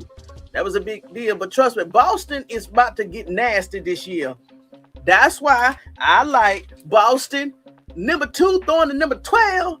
Number 2 throwing to number 12. I told you some of them blessings are still on that jersey number 12. Did y'all know? Let's remember how many prayers we threw up for number 12 last year. Let's remember all the prayers that we threw up for number 12 last year. You still got spiritual blessings. You still got that spiritual power on that number 12. Boston knew exactly what he was doing when he chose number 12. Boston ain't stupid. Boston is not stupid. Hell, I would have chose number 12. Give me that number 12 right there because I knew. Let me stay right here. I'm talking too much. I'm talking too much. Come on with it. You right. They didn't like those colors, but now I rock those colors. Thank you for being honest, Miss Big Red. What's up, Big Red? How you doing? Thank you for being honest. These colors look different now. They act like Coach Prime is not a Hall of Famer in the history books. Come on with it, Donna C. Hello. What's going on? How you doing, Alice? We getting warmed up over here. Tony Talks, vested up, compelling sports edge. Hello, keep it coming. This is Deion Sanders. This is Deion Sanders' son. Like father, like son, pedigree. Come on. It's that pedigree. Come on. We have ugly colors, doo-doo brown. No, they beautiful now. Oh, okay. We had ugly colors, doo-doo brown and orange. I haven't wore it until now, only because the Pro Bowler Shedeur Sanders came here. Come on with it. Yeah, y'all had some ugly colors. I can't listen. There's many years I forgot that the Cleveland Browns even existed. I said, oh, they still around? For real, that's how bad it was. Nobody wasn't watching for no Cleveland Browns. Not everybody is donning the white, the brown, and the white and screaming, Shedeur, Shedeur, Shedeur. Cleveland Browns. Yeah. Y'all watched the NFL draft over me. How many people looked and sad when they got drafted to the Cleveland Browns? Zero, right? Now, how many people looked upset when they didn't get drafted to the Cleveland Browns? We talk about Ty Simpson. We talk about Carnell Tate, who was picked number 4 overall. Also, Jordan Tyson. I still want to know if Jordan Tyson is okay because Jordan Tyson, I didn't know if he was mad or sad for going to the Saints. Now, we know his heart was in Cleveland, but y'all, that draft tore up some people. They just knew they was coming to Cleveland. But I'm saying everybody want to don the brown, the orange, and the white right now. 99,000. It's bigger than football. Imagine if the word tried to dog out the manifest. Oh, hold on. God dang it. Hold on. Pause right here. Somebody did bring this up. Thank you. Hold on. They finna bring up the Mannings. Thing is, if it wasn't Deion and we're on that team, we're looking like, bruh, why's your daddy here? It's almost over. Like, let's remove my bias. I like Deion. Watch this. But like, for the sake of conversation, let's make it not Deion. Why is my daddy here? Why's your daddy here? I don't know. T, don't lie. Dude, when I was playing, parents would be at training camp. Not parents. I don't see parents. Or just the dad or the mom. I see like, why? I just think it's almost like if you're a QB, and we hate the war analogies we always use in football. What we always use is, hey, we're going to war. We're going to battle. Hey, who's in the bunker with you? We use all these war analogies. If you're the fearless leader of the team, I just wonder, is there anything where it's like, bruh, the dad coming to practice is almost like Mike Vrabel's puppy coming to the podium. I can only be so real with you if mom and pop are there. A coach can only shoot you so straight, particularly if your father is Deion Sanders and is greater than whoever the hell you are, coach, that's trying to check my son. Imagine a quarterback coach trying to check Shedeur with Deion Sanders there. I can only go so hard at you if your dad is there, if your mom is there. Like, it again is like bringing the puppy. Oh, hold on. I started over. 1 second. And whether he does it or not, he understands what needs to get done. He knows the job that needs to. Shedeur is way past that. My dad in the stands, I'm worried about what my dad is thinking or doing. He's way past that. You get past that, soon as you get close to being a teenager, if you started playing sports at a young enough age, you get past that. Difference though between, in my mind, at least from what you've communicated, you and your son, you weren't your son's coach at all these levels. My only fear is this, and I don't care either way. I love that Deion's there just because I love a present father. My only fear is we truly haven't seen Shedeur succeed without his dad. No, we haven't. We just haven't. And now here again, Shedeur's had 2 really good practices, or at least 1 really good practice. Oh my God, if he have a bad one dad's tomorrow and he ain't there, so I'm like, oh.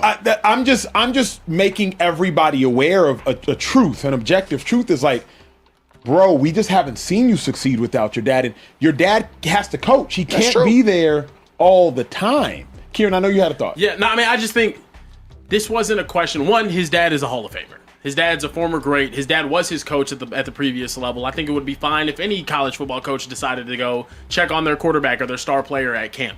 I think of situations where, who's another famous kid of another former player? Here we go. Peyton and Eli Manning. Archie Manning used to go to training camp for Peyton and Eli Manning. All the way up until Peyton was with the Colts. I don't think it's that big of a deal. I just don't. I think it's a father going to support his son, and it really just shouldn't be taken as something that's distracting. Now, obviously, there is the element of him just being his coach his entire life. This is the first time he's played for a team that isn't Deion's, but I also don't think Deion is overstepping, overreaching, or doing more to get his son's ear than the actual coaches on the field. I think Deion understands what it's like to be a pro player, and I think Shedeur's a grown man that understands what it's like to be a pro player. But y'all know this, your father, Trey, and then your father, obviously. Our parents are incredibly well-intended.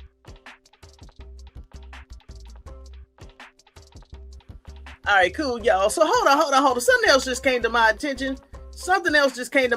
Right? So yeah, I'm finna get petty right here. You finna have a Tony Thomas vested up petty moment. Acho just said it, and Care Bear just said it, and then the gentleman right here, he kind of alluded to it.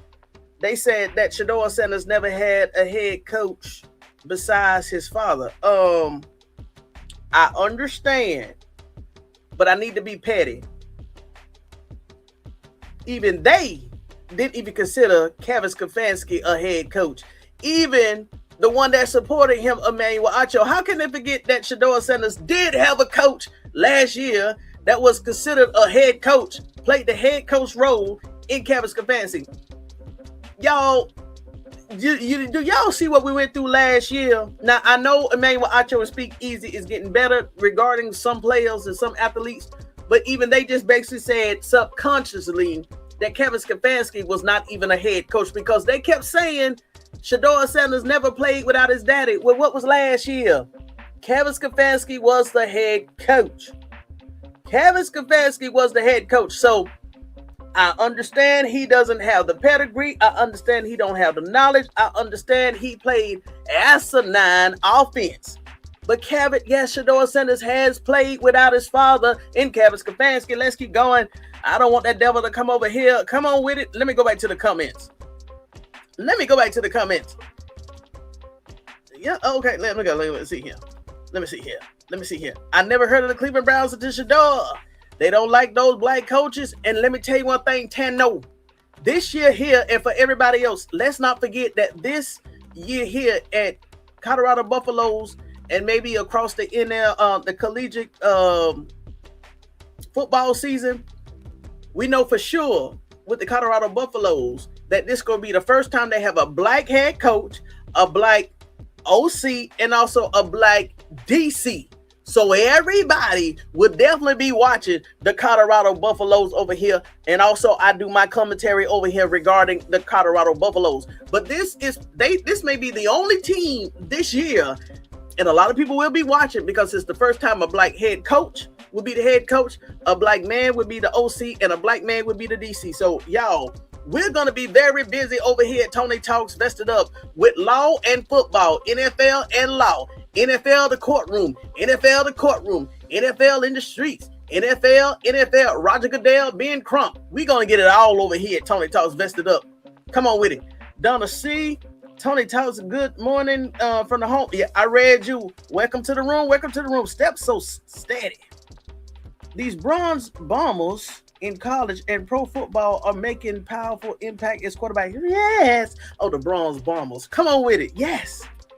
Tony, all facts. They want to destroy Coach Prime.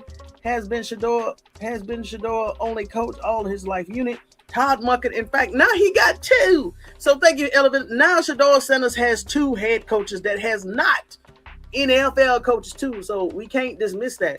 But for everybody saying that, oh, Shedeur Sanders has only had one head coach, that's a lie. Shedeur Sanders had Coach Prime, Kevin Stefanski, and Todd Monken. So we can dispel that this year here, right? Even with Kevin Stefanski, Shedeur Sanders, the way that he treated Shedeur Sanders still put accolades on Kevin Stefanski's resume. Kevin Stefanski say that now he developed quarterback, and he developed a quarterback that became a Pro Bowler. That has never happened on Kevin Stefanski's resume. So even Kevin Stefanski is kicking in his own ass right now because of how he did Shedeur Sanders, and we still watching. Thank you so much. Thank you so much, Evelyn. The truth of the matter is Cleveland got first round. Okay, I read this one. Thank you. Why do I say our young men cannot be denied the top position of quarterbacking anymore? Oh, children, we taking over. Black quarterbacks are taking over. Last year, What She Said Sports, when she actually did her analytics, out of all 32 teams, 17 were black quarterbacks. Last year, it was a discussion. 17 out of 32. Now, this year coming in, we got a plethora of black quarterbacks coming in that they cannot stop and they won't ignore. And power of winning combinations. Come on with it, Bunny. The whole truth and nothing but the truth. What's up, Selmo? We still dog pound. You know we still dog pounding over here. Gaga got that TD. Gaga got that TD without it being stripped out of his hands. We would have won facts against the Ravens. Oh, Gage? You talking about Gage? Listen, even with Shedeur Sanders, for everybody that came over here from the other side of Tony Talks Vested Up, Shedeur Sanders, without any first team reps, came into the game week 11 against the Baltimore Ravens, one of the strongest defensive teams at that time last year, didn't know the plays, didn't know first team reps. Even the O-line said that was the first time they heard Shedeur Sanders' cadence to hack the ball. But Shedeur Sanders, still standing in that pocket, has showed flashes. It was so good. Everybody was like tense, like, oh my gosh. Shedeur Sanders could have won that game, y'all. Let's remember that Shedeur Sanders came out on the field in the second half for 2 quarters, third quarter, fourth quarter, still could have won that game. He still had enough knowledge and power and spiritual protection and guidance to almost won the game. And won the game. And Kevin Stefanski, ooh, dirty dog, you dirty dog. Go ahead and pray. I can't stand you, Tendo. Hey, thank you, Sal Moore. Here we Brown is here 3 months strong. Thank you, Sal Moore.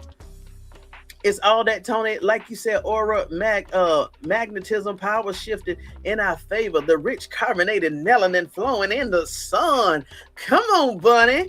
Come on, Bunny. Hello, Sam Moore. Hello, Donna. What's good, Sam Moore? Uh-oh, here we go. They starting to come back, boys. It's about to get rowdy over here. Deshaun should start. I agree. Yes. Bronze color penny shimmering in the sun. Run with it. Our strong athletes keep it all the way to the bank. Come on. Like Shedeur said, I'm the people's champ. What did Shedeur Sanders say last year? What did Shedeur Sanders say last year? Shedeur Sanders said, I'm who they've been waiting for. Everybody said, oh. He said, I'm who they've been waiting for. Hold on. Shedeur Sanders said, y'all remember he did that conference with the lady. Oh, she was a black sister too. Beautiful black sister. They said, Shedeur Sanders said, I'm who they've been waiting for. Hold on. Shedeur, who I've been waiting for. Hold on.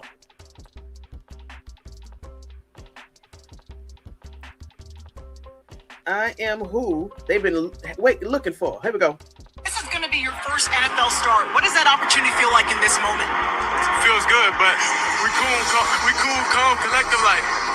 This ain't nothing to us. What do you hope to show against this Raiders defense, your teammates, yourself, and these Browns fans with your play today? I'm who they've been looking for. Appreciate it. That was solid. Let's not forget where we came from. What does that opportunity feel like in this moment? It feels good, but we cool, calm, collective like. This ain't nothing to us. And what do you hope to show against this Raiders defense, your teammates, yourself, and these Browns fans with your play today? I'm who they've been looking for. Appreciate it. After everything he still got out there in week 12. Week 12, wearing the number 12 with God's blessing and raise over him and his protection, and still say, I'm who they've been looking for.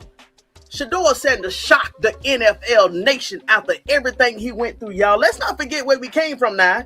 Let's not forget where we came from. The reason why we got joy today in 2026 is because we come over. Man, please. Why would they even start Deshaun Watson? Please don't say it because the contract. Yes. Everyone get your copy of blood test, especially us Black Americans. That is true. Everybody get your copy of blood test checked, especially us Black Americans. Facts. Peter Supernatural. Hello, happy birthday, Miss Everlove. Hell yeah. Our NFL and NBAs are just distractions to entertain we the people while the elites have their baby love. Why you think they get paid so much money to play a game? And guess what? A lot of people have recognized that, and that's why a lot of content creators, we're starting to spread our wings. We're going to cover this to see what they're doing over here, because even though it's entertainment, they still got some collusion and BS over here and racisms in the NFL. So, yeah, I'm definitely going to keep watching, because if they think that we're not watching, they're going to continue to do what they're going to do to our upcoming young Black men and women that want to play these sports. And we got to remember that, even though even they know that, hey, this is just a distraction, we still got our young men and women, young boys and girls still want to play these sports. And if we turn a blind eye and don't watch it because, we know what goes on behind the scenes, it's going to get worse for them. Now, I'm still going to be a watcher on this side of the field and this side. Entertainment purposes only and educational purposes only. I'm dual-hatted. But I got what you say, Rosetta. Be careful of social media, mainstream media, and sports agent managers have the best sports attorney on the board. Facts. Deion Sanders, he pushed all that to the board. They even said the reason why Shedeur Sanders dropped last year because he didn't have a sports agent. Deion Sanders told him and Travis Hunter, and you don't need to know about the NFL. They still watching me, y'all. But listen, Deion Sanders had told them that they don't need no agents. Hey, but it is what it is. Oh gosh. Okay. My people, So some of the chats have disappeared. I'm sorry, I had a glitch in the system. It's a brand new system, so it's glitchy. Got a lot of bugs in it. Many players just look good on paper, but in the real life lies printed of.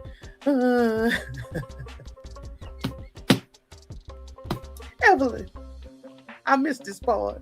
Many players look good on paper, such as let's not forget Fernando, what's his name, Mendoza, who's not even going to play this year. 99.9% he's not going to play this year, but he was first round draft overall #1. $50 million sitting on the bench for the first year because they want him to sit back and get developed. They throw Shedeur Sanders to the Wolves and the Sharks, and he still succeeded. But we're going to keep pressing and watching. Even Deshaun should start so he can test out the O-line. Yeah, let the O-line test out what could be. Oh, God. What coulda, shoulda, woulda, coulda, shoulda out of Deshaun test dummy.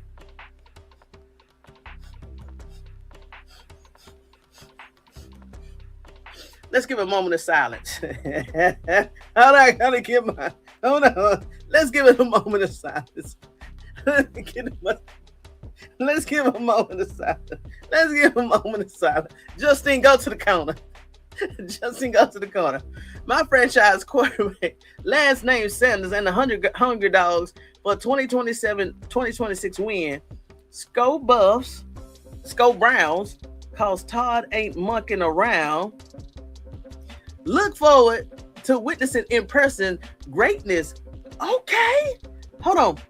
Friday 7 at training camp. Okay, Step, so ready. Let me check that right here. Oh, that's next Friday. Okay. Hey, Tony Talks vested up compelling sports ed at gmail.com. Come with it.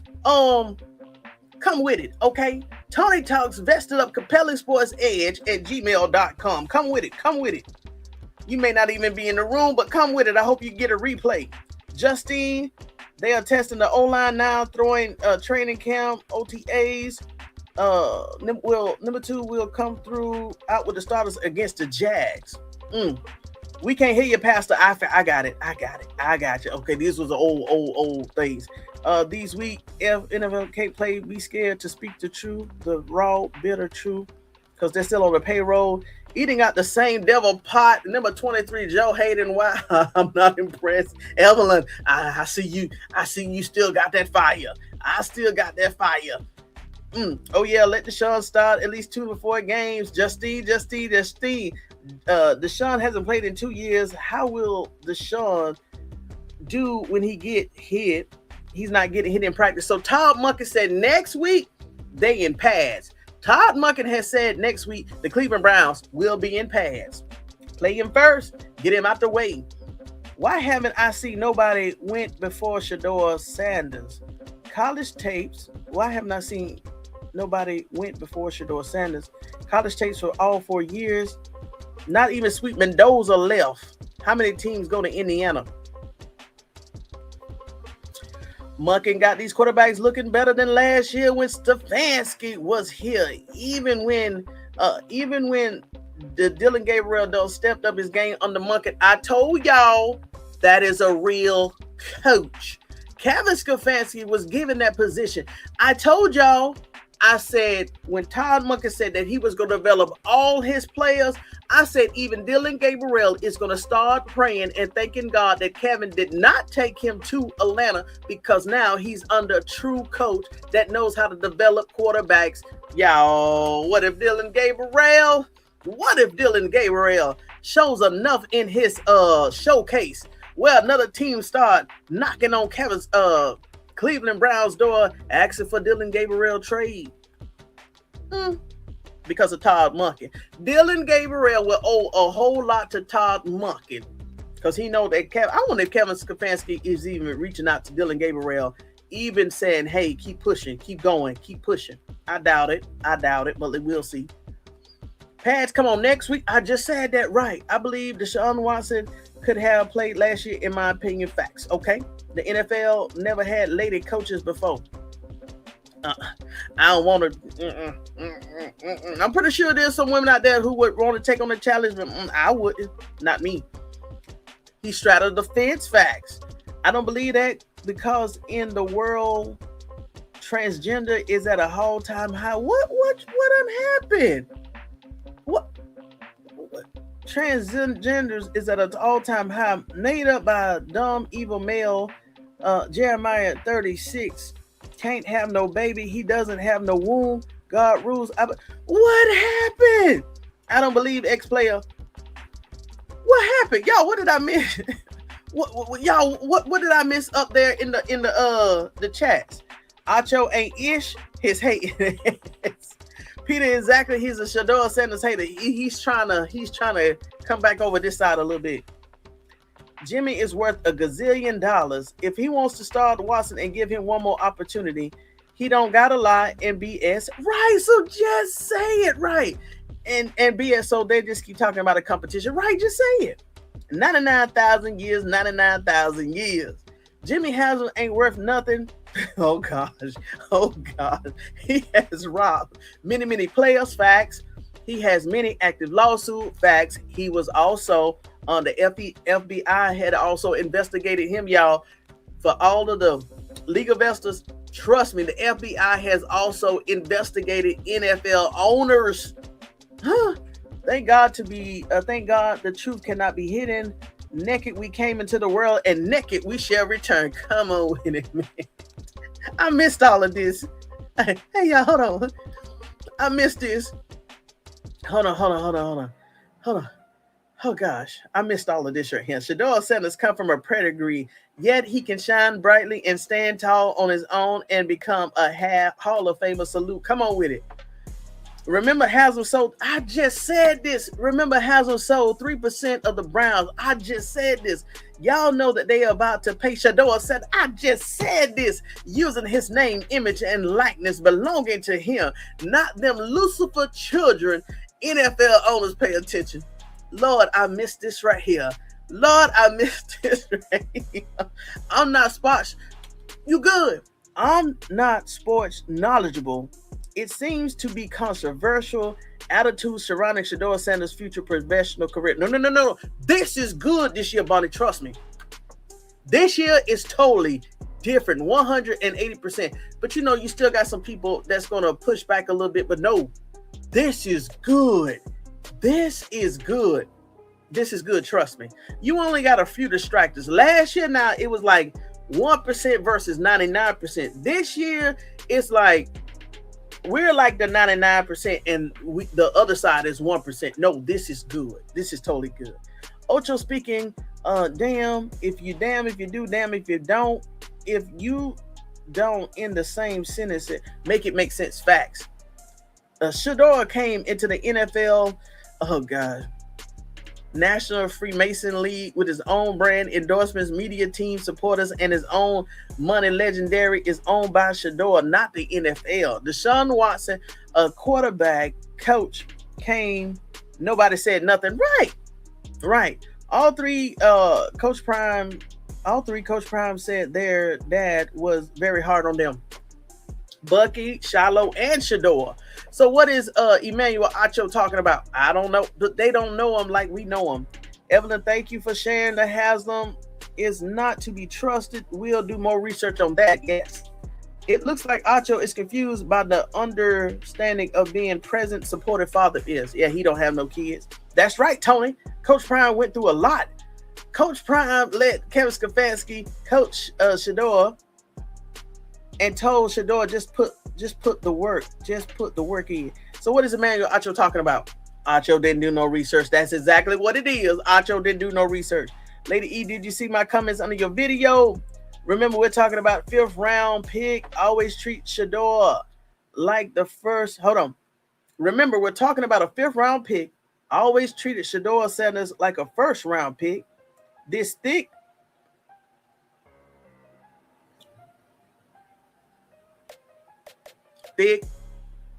double tongue, weak bastard, Acho. The NFL was trash. Ended quick. Lost drive on the air. Stole Shannon Page.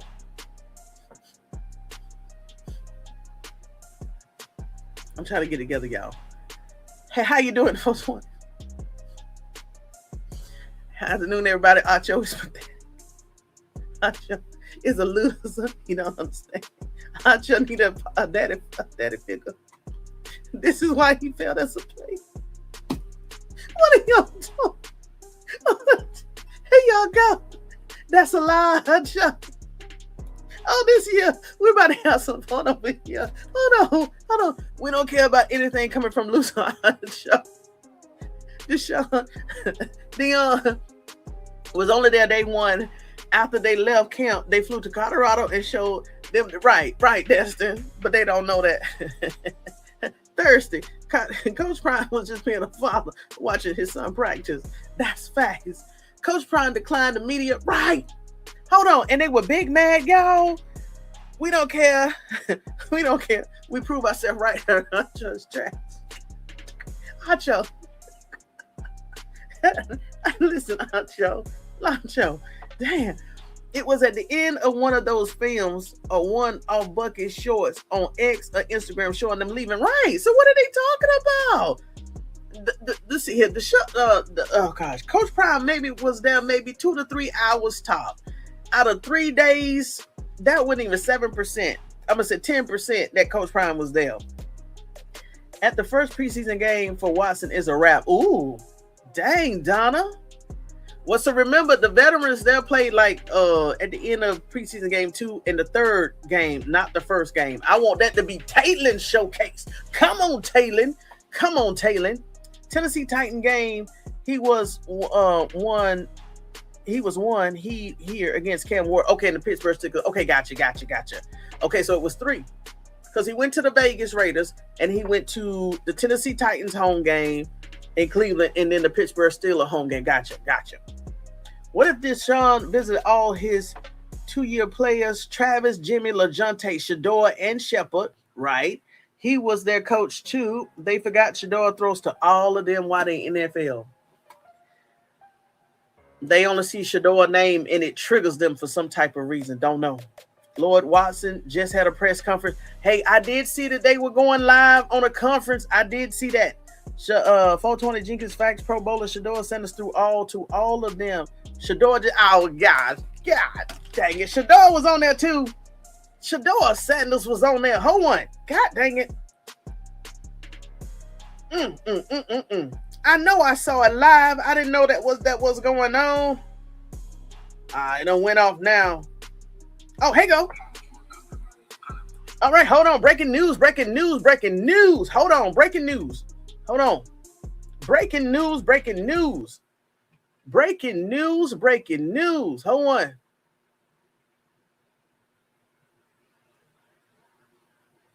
Let's see. Let's play a little bit of it.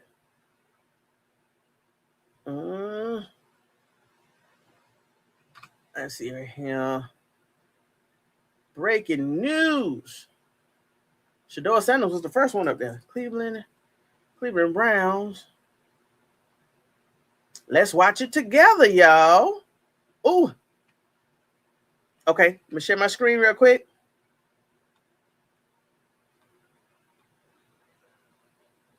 Hold on. Okay. Share also, tab, system audio. All right, let me know if y'all can hear this. Entering year 2 compared to maybe this time last year. Yeah, I would say I pretty much figured myself out, figured out my routine, learned about myself way more, and I'm overall happy with the process. Shedeur, you talked a couple weeks ago at your camp about, being down in Miami with Sean and some of the guys. How much have you guys been able to kind of carry over what you guys worked on down there, out over these first few days? Yeah.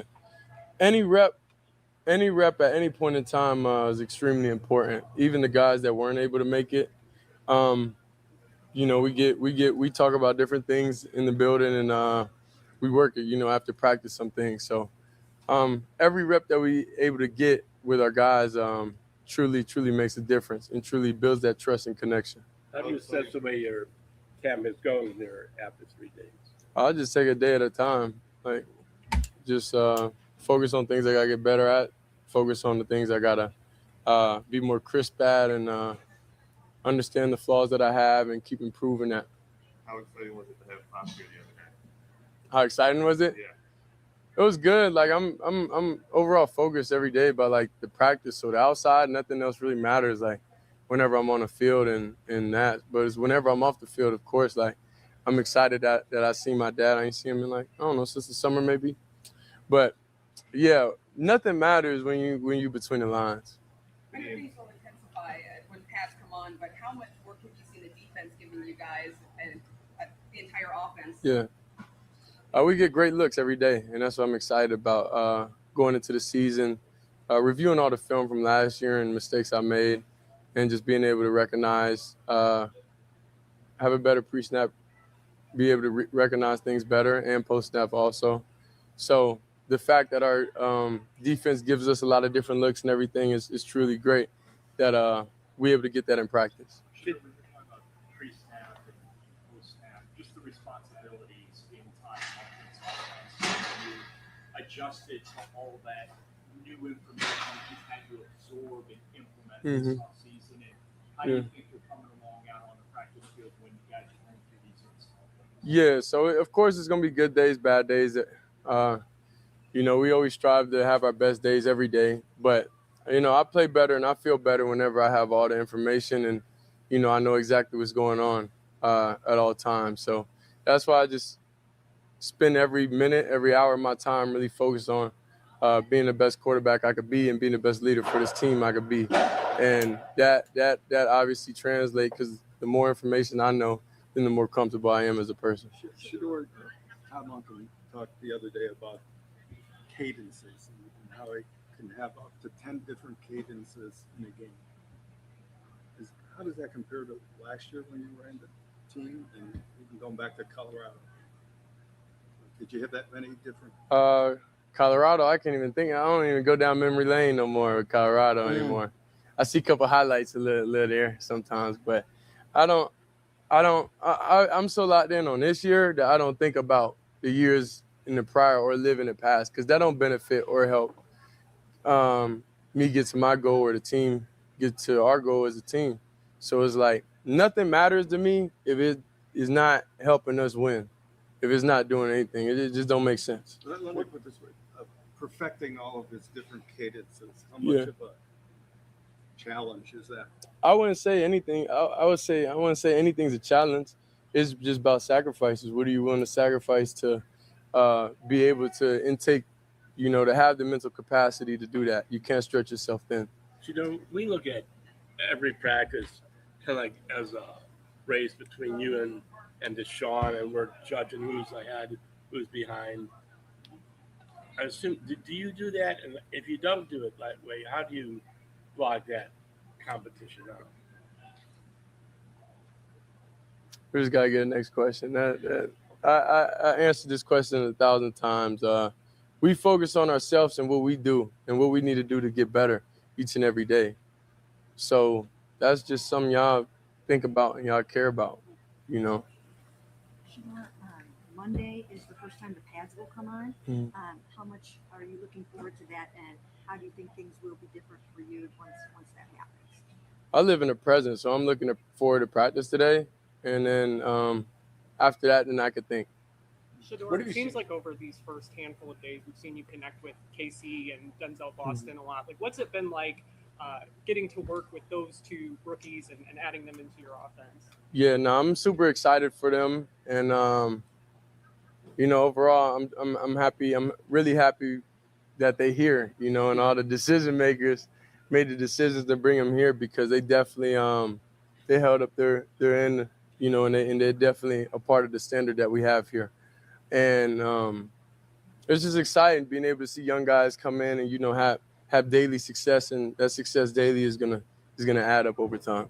Speaking of some of those new pieces, what's it been like playing behind some of the new guys that the Browns added to the offensive line? Yeah, there's a lot of different personalities though, and I enjoy it. I enjoy all the different personalities. That's what I love the best about them. Like, they all just so different, and it's just a different vibe, a different atmosphere that we have here. Even interacting with each other, like coming to work every day, doing all this stuff. Like, it's exciting being able to see them. This summer, I'm like, dang, I feel like I didn't have many friends, you know. And then I love to get back here and then see everybody and then be able to spend this time that we have together. We all working towards one goal, one purpose. So we're all aligned. So it's easy to hang out with each other because on the field, off the field, we both have all the same end goals. So, you know, it's easy to connect with those people. Why do you think that was last year? That you felt like you had not a lot of practice? Was it just the position you were in, or? Well, I was saying more like in real life. Like whenever you have like a group of people you hang out with every day, which is like at the facility, those relationships, then you have a break, and it's kind of like, dang, you kind of miss that. You kind of miss that. I'm sure y'all miss each other too during the break. During the break, I'm sure. But just having that type of connection, everything is truly exciting. Hey, Shedeur, when you talk about figuring yourself out between year one and year two, does that lead to more consistency, you think, day in and day out? How important is that? I think it's more about like, if you're consistent with anything, you're gonna be consistent with everything. Like it's a simple thing. If you eat at this time every day, then you're gonna be better and consistent at eating every day at this time. Like, I don't really know. I don't really know. How about two more? It seems like you're doing a nice job protecting the football so far. How are you balancing that versus being? Good question.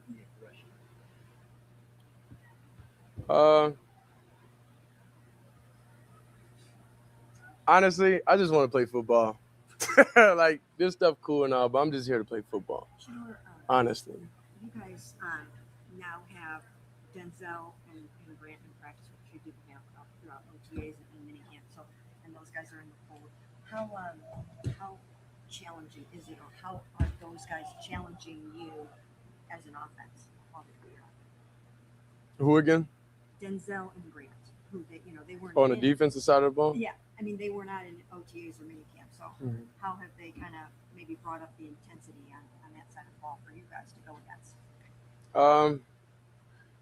I would say, of course, they're great players.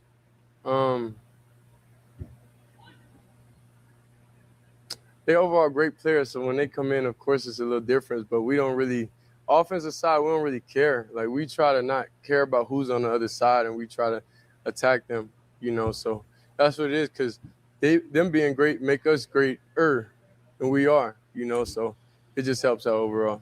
How did it feel? Last one. How did it feel that yesterday you had that huge crowd of kids just screaming for your name? Yeah. Like, fans from the youngest being like a baby to the oldest fan that you had. What's it like having that support from Cleveland year two? It feels amazing, but I wouldn't say like that's anything new. I would say it's just new here.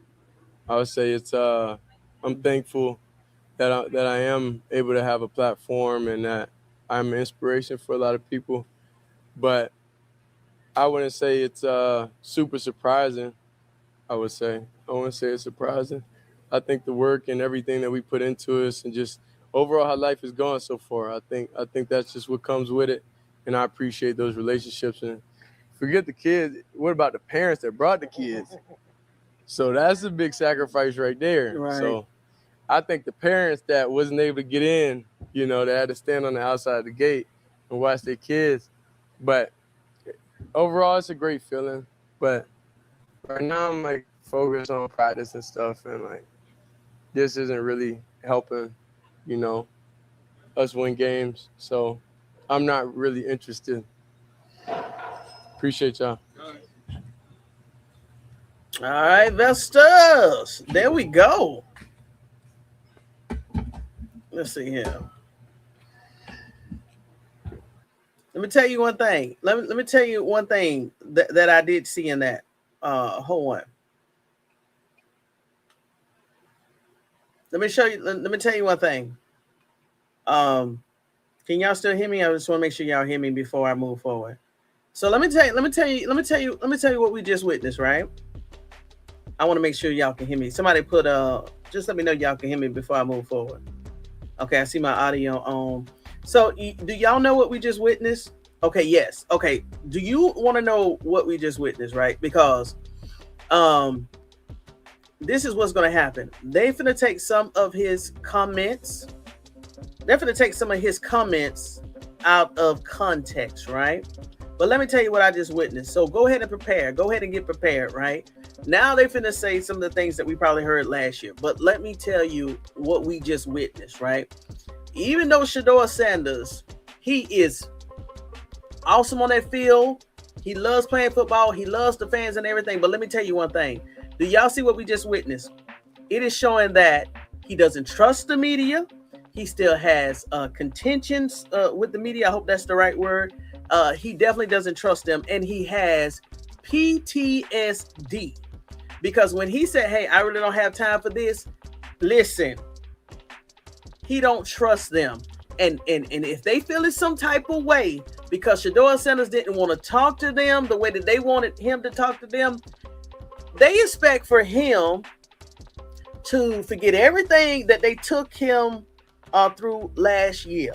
That's what we just witnessed. Even though Shedeur Sanders was answering their questions, he was being who he are, but at the end you can see where it was weighing on him because he was just waiting for that blow question, right? And I blame the Cleveland media for that. I blame the Cleveland media for exactly what he gave them. So they shouldn't be mad. They shouldn't be mad because they deserve all of that he gave them, especially at the end when he said, hey, I really don't have time for this. None of this is going to help me win games. And facts.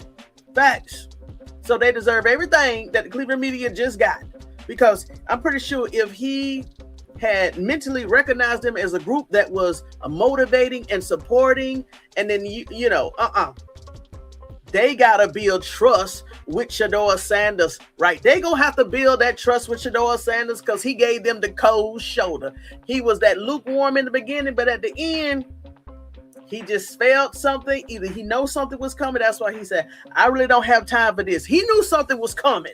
Shedeur Sanders must have felt that somebody's about to ask something a little stupid. And so Cleveland media, that's exactly what you get.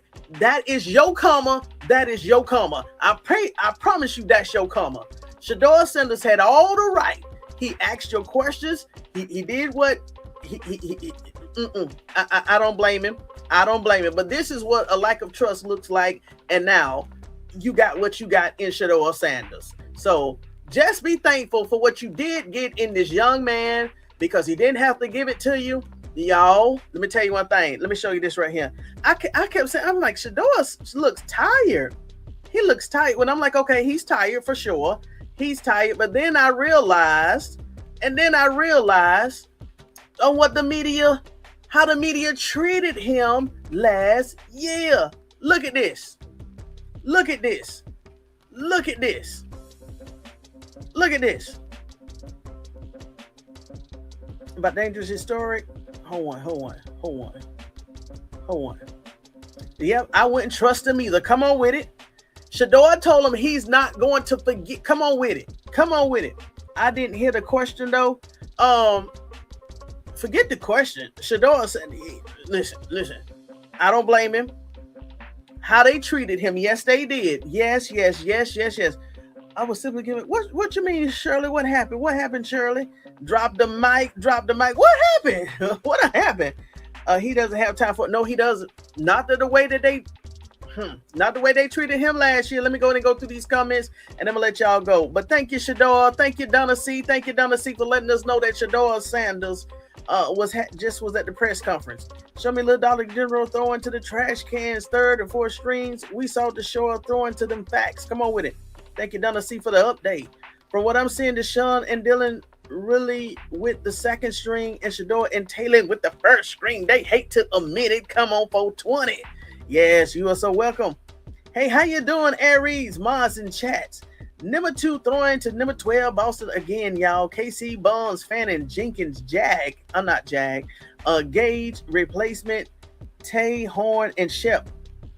Do y'all remember when that Vesta came in here during the draft? I don't know who it was behind that tag, but they said that those players was drafted specifically for Shedeur because they mimicked all the players that he was successful with in Colorado, y'all. Y'all remember that? I'm going to check it out. Tony Talks come through stomping sister. Nobody been talking about the clowns like that since Jim Brown. Come on with it. Ever love. What Dylan Gabriel do to make y'all want to call him Dollar General? It's just a GD. The GD. Lord. No. Look how TJ looking at Acho when he knows he's full of it. Facts. Exactly. This punk Acho did. Oh gosh, geez, I got back on him. Daddy didn't teach him morals, values, integrity, dignity, etc. This low-life bum, white zaddy, put him on the world biggest stage, television, social media, and still a failure. God dang. And even Kevin Stefanski hooked him up and he's still on that platform. What's good? Kevin Stefanski don't count as a real coach. I can tell even they don't even recognize him as a real coach. He just carried the title and sabotaged the team. Right. What made people call him a supercomputer? Kevin Stefanski. And they swapped. That was Shedeur Sanders' actual characteristics, not Dylan Gabriel's. What's popping? Dylan Gabriel is not a supercomputer. I forgot what did Justine call him? A mainframe or something? Yeah, that was Shedeur Sanders' accolades. It's about to be dangerous. Shedeur Sanders, coffee and oh gosh, trees.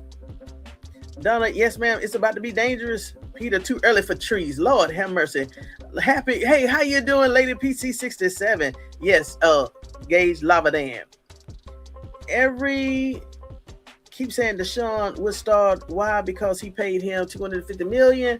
Well, if that's the case, why don't he play last season? Remember, Deshaun is paid whether he played or not, fully guaranteed. That's what I'm saying. What difference does it matter?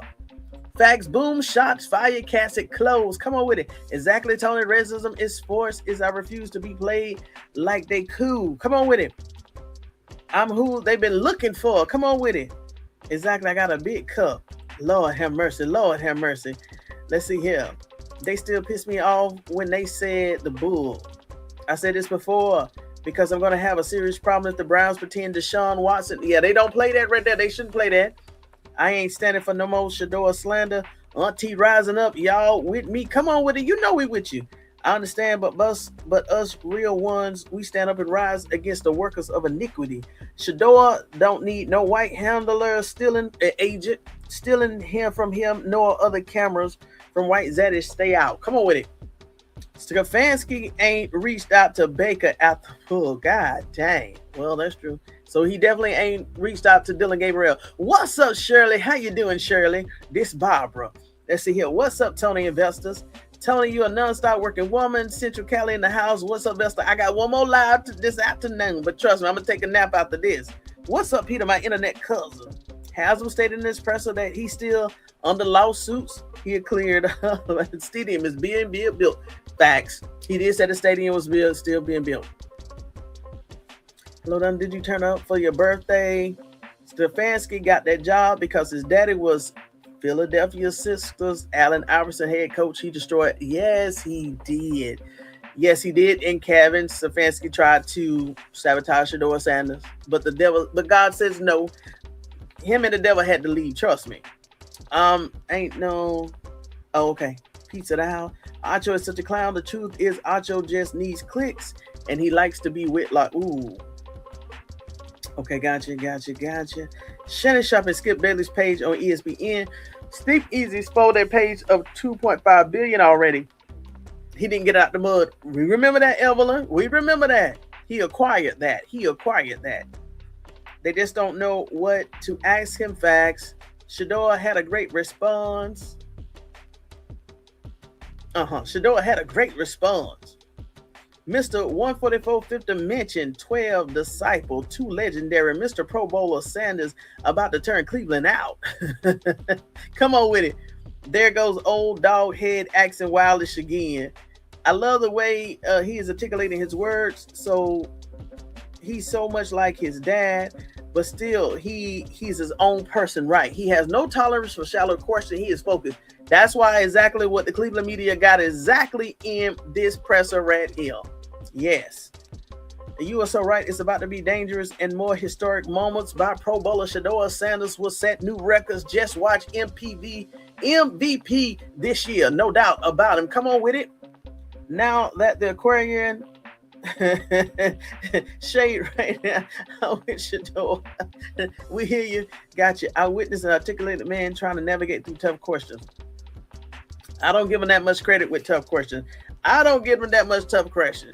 Hey, y'all, if y'all can hit the like button or the heart, just go crazy with it. Go crazy with it. The live is almost over. Go crazy with it. Since you can't hype up, you won't be able to hype up this video in the next 24 hours plus. So just hit the like button or the heart. Just go crazy with it. Just go crazy with it, please. I do not hear. Thank you, Shirley. I didn't hear a tough question either. I didn't hear a tough question. No. Shedeur told him he was not going to forget. I wouldn't trust him either. We didn't. How they treated him, I was simply giving a compliment. I still don't know where that came from. We didn't. Mic drop. Right, 420. Let's see here. We didn't hear any questions. We just heard his responses. His body language was showing kind of apprehension. Right, you picked it up, Danny. Look at this right here. Y'all see his face? Shedeur don't have time for that. Look at that. Straight look. He remember. Listen, we can't see their faces, but just remember, Shedeur Sanders, he reported to camp and also training camp last year with a smile on his face. And every time, the more he got in front of these same people, that smile got smaller and smaller and smaller. So he remembers that. You can't blame the young man. He's human. They deserve everything they got. He doesn't have time for it. Why they keep asking about the kids camp? They don't care about that because they didn't report it when it happened. God dang. God dang. That was some truth right there. That was some truth right there. That was some truth. That was some truth right there, Lady PC. They've been talking about him like a dog this year. Come on with it. Even right, not just last year, up until what? We're talking about what? At the 5th week break, when they went on break, they still was talking about him like a dog. You're right. You're right. Look at that face. Look at that. Look at that. He said, I don't got time for this. Come on with it. Then Danny, I heard the questions. They tried the destiny swap dealing, right, with Shedeur. I talked about that. They even brought in witches and warlocks to do it, but God has the last say so, period. God says no. I'm trying to tell you. If DG was a supercomputer, adjusting, stay in the corner. Pro Bowler Shedeur Sanders is prime 2.0, and we don't have time for your bull junk. If DG was a supercomputer, his hard drive crashed as soon as he put it in Shedeur Sanders is the leader of the Reuben tribe, mean light of God. He doesn't have time for white media foolish. He's trying to bear through it, y'all. Look, hold on. Who's trying to bear through it? I killed the audio. Justine's fact about a fake supercomputer. Evelyn's facts. It came. Then Danny saying the question was hard, but he. Okay. But he just said he didn't hear the questions. How can you compliment on him? You're dumb, Tony. Listen, hold on. I'm gonna end out on Shedeur. Come on, Shedeur. I'm gonna end out on Shedeur. Let's see here. I'm gonna end out on Shedeur. Let me share the audio. Come on with it. The browser has blocked your screen. Click the. Oh God, there you go. Let me try it one more time.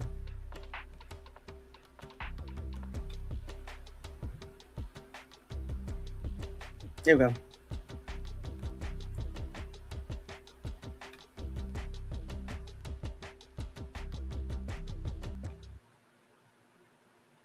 All right, let me try again one more time. Share audio. There we go. Okay, I don't hear it. But y'all, thank y'all so much. Thank you. Tony Shedeur has the best of both worlds, a strong father that got his back, and his sports professionalism is honest. Sports professional is honest and earned by the gift that God gave him. Come on with it. Trying to check me now. What? Oh, damn, Danny. What? What you talking about, Dan? But hey, to Evelyn, happy belated birthday. To also Dan Daddy, happy belated birthday. And I'm about to let Shedeur Sanders take us out. Thank you so much, Vestas. Until next time, make sure you get your notes, your drink, and your vest. because we had a good time over here today at Tony Talks Vested Up Compelling Sports Edge. I'm going to give you some of your time back tonight and this afternoon. Let me go take a nap. All right, what you say? Shirley don't want to start with me. Then, Danny, stop in here flirting with the sisters, the Vestas, okay? 420, take us on out, 420. Then Danny in here flirting, Lord. You know Donna C still in here too, Danny. Behave. All right, Vestas, until next time, make sure you go in and get your notes, your drink, and your vest, because we stay vested up over here at Tony Talks. What? I don't have time. Just go over what you say. Hey, Shirley, that's Din Danny. That's just Din Danny. Din Danny is a cool guy. He's a cool guy, I promise you. He's just being Din Danny. He see, that's just Din Danny. He don't mean no harm, I promise you. He's a good guy. He don't mean no harm. He's just messing around in the chats, okay? So, Peter, thank you. Until next time, I'm vested up. Until next time. Great lie. Here we go. So he's just playing around, Shirley. He's cool. He's really cool. Until next time, make sure you go and get your notes, your drink, and your vest, because we stay vested up over here 365 degrees at Tony Talks Vested Up Compelling Sports Edge. All right, Vesters, I will see you next time. Justine. Come on with it. She said, okay. Okay, y'all. All right, Vesters. He's cool, I promise.